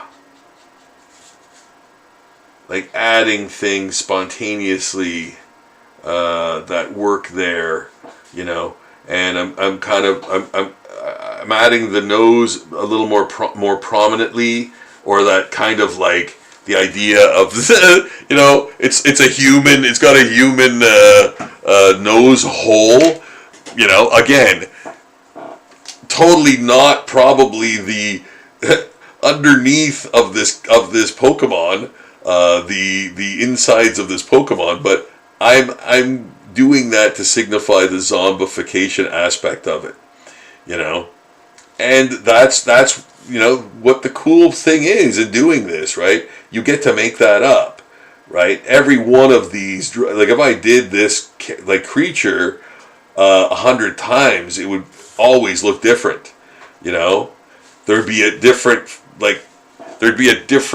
sort of face created the second time round, and the third time round, and the fourth time round, so and then I could change it up with how did it turn into a zombie? Was it exposed to toxic waste, radiation, some kind of alien meteorite, like I mentioned before? There are so many like ways that a thing could be zombified, right?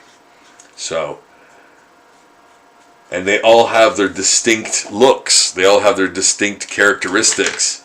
So yeah, that's why it's an endless, people have asked me about artist block, and do I experience that? And it's like, nope, never.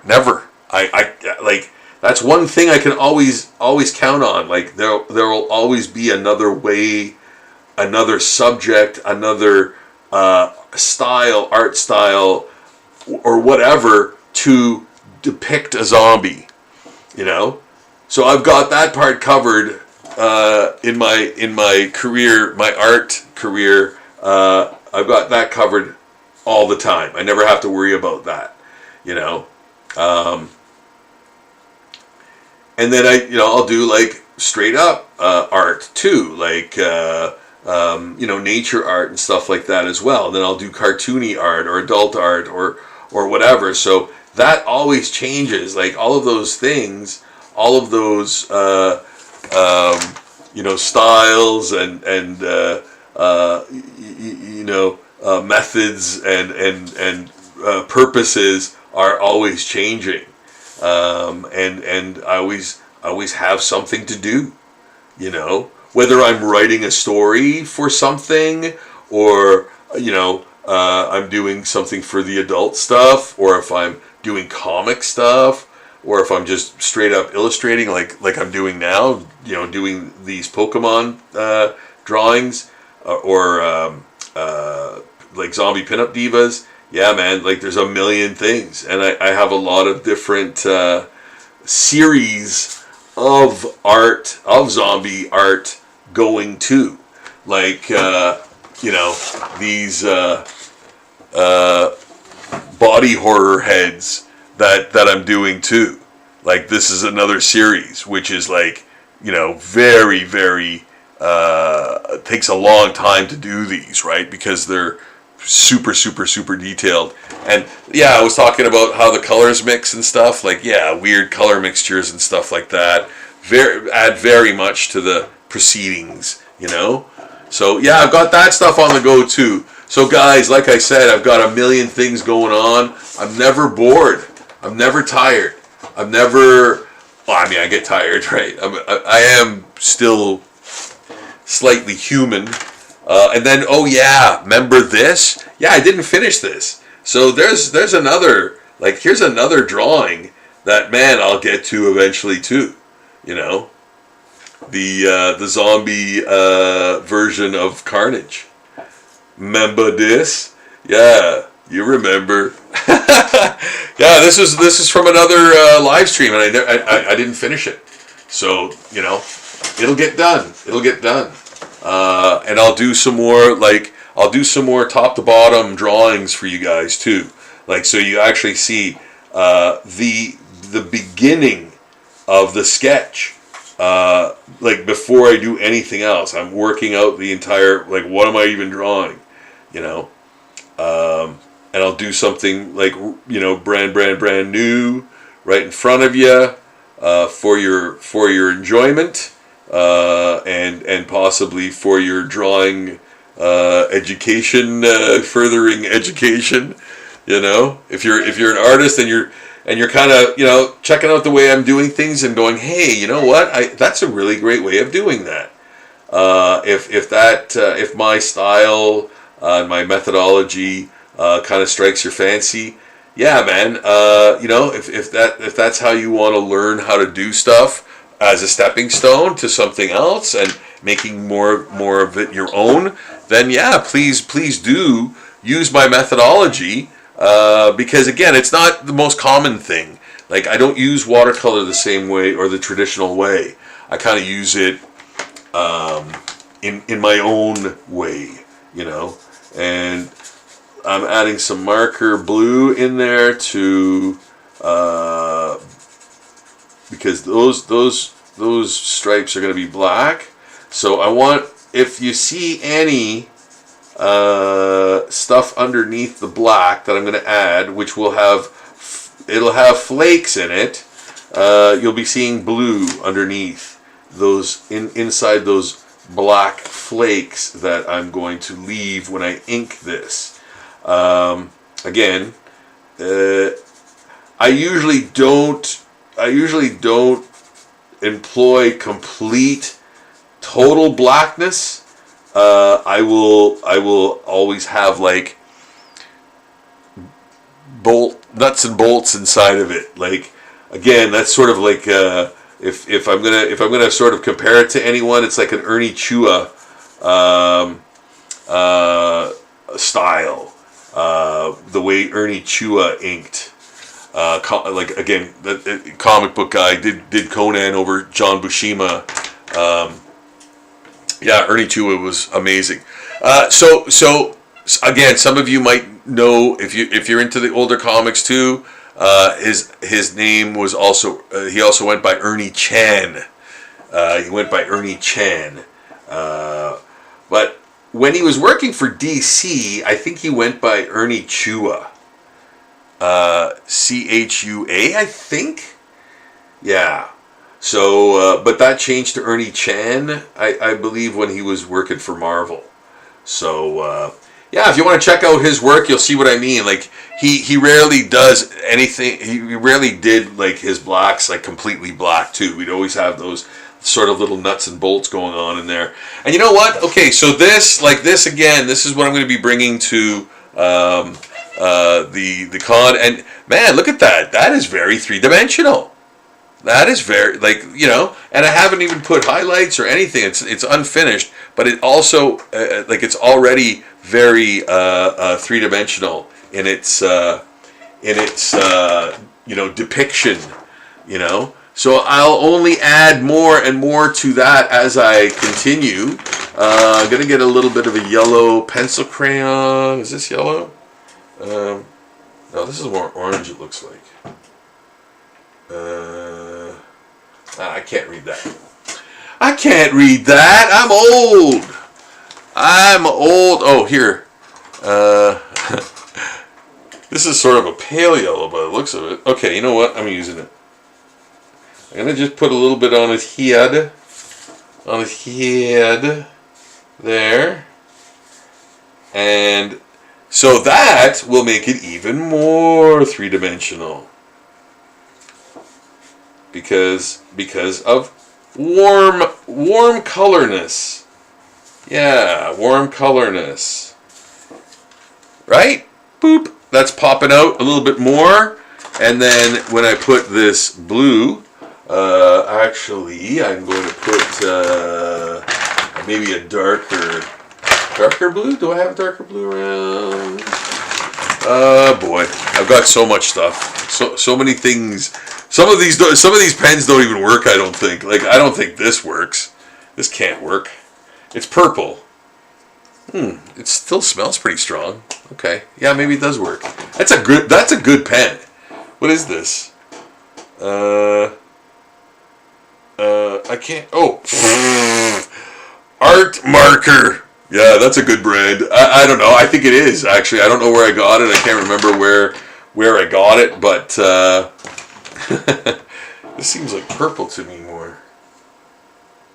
Is it? No, it's blue. Okay. Yeah, this is the blue. This is the blue I was kind of looking for. And I'm going to add that to the back there so that the cool color recedes and the warm color advances towards the camera, towards the viewer, to the front of the art, and creates shadow and form. So yes, color theory is very important in your if you're doing color stuff. Utilizing your color theory correctly is very important. Like, you can really do some great things with so you know what, I'm not gonna super start inking this, because like I said, this was more for the convention I'm doing this weekend, and I'm gonna more finish these off there, and then maybe next week you'll actually see these posted, some of them posted. So yeah, this has a lot more work that needs to be done on it, but I really like where it's going. Those red mandibles are great. I'm gonna probably add some white. I'm gonna add some white. What is that? This. This is black, but this is the pen. This is the. I'm using the acrylic pen, Sharpie, which is weird, but yeah, man. I'll use anything to get an effect, right? That's kind of the art of it all. Stationery supplies, man. Anything that works to get that feeling across, to get that texture across, And I can't find my white pen, but I better find it. I better find that, man, because I'm gonna bring that to the con as well. That is part of the toolkit. That's part of my toolkit now. That white. You know what? Here it is, way up here. It's like a whale found in a. It's like those whales found in a forest. Can't explain it, but yeah, they do explain it, right? Right? Yeah. So there, I'm adding that little white. I'm adding the white areas. The high. You know what? These are kind of the highlights, but there will be an even hotter spot. And after I detail the mandibles, I'm going to add that too to make those pop a little more. But as you can see, obviously, right away, that white creates that sort of highlight, the midpoint of that spindly arm, So yeah, I've changed the character quite a bit. But again, you can tell that it is that character that Pokemon character, right? So, yes. So there we go, guys. I believe I will end the live stream at this point. I believe it is almost 1. So yeah, I've been at it for, I think, 4 hours. 9, no, 10, 11, 12. Oh, yeah, almost a 4-hour session, guys. Got a lot of work done. So, man, you know, to sum up, here it is. Here's the stuff. What did we do tonight? Man, a lot. We got a lot done. Look at that, man. Check it out. Well, that was already done the night before, but that, and then all of these nice zombie pinup diva drawings, right? Yeah, nice and strong compositions, nice details in there. Very, you know, advanced in the process, and all of these Pokemon, man. Pokemon, yeah. And oh yeah, lest I forget, oh my goodness, the comic page from Cape Fear 2, and we'll be doing more comics as we go. I got another page started right behind me on my light table right now. So I think next week I'm going to be working on more comics, if you guys want to check that out, and I'll explain the pages too as we go. So if you want to do comics, and again, like the kind of way I do them, oh man, and there's another one over here. If you want to kind of do comics the way I do them, or if you think the way I do them is like, oh, that's pretty okay, I think I can do that, then please, you know, feel free to do them that way. You know, if you have any doubts about what the finished product of my comic bookery is, you know, pick up Cape Fear, Power Struggle, the first graphic novel. It's 150 pages. Read that and see if you like it and understand it. I mean, I'm thinking that it's you know, ready for prime time. You know, I went through a lot of iterations to get that book done. And I threw away a lot of art that was, or I just didn't use art that I kind of initially did. So it went through a very lengthy process to get to the point where it was. It was by no accident, very calculated over a long time. I wanted to get it right. So you know, check that out. And if you like it, and if you like my art, feel free to learn from it, even partially, and then you know, create on your own. But if you want to see how it's done, check out my live streams every other day. I'm going to try to be doing them. And until that time, until I see you guys again, I'm going to bid you all adieu. I'm going to thank you so much for watching, and please subscribe to the channel. Have a great evening, guys, and I'll see you all again very, very soon. All right, best wishes.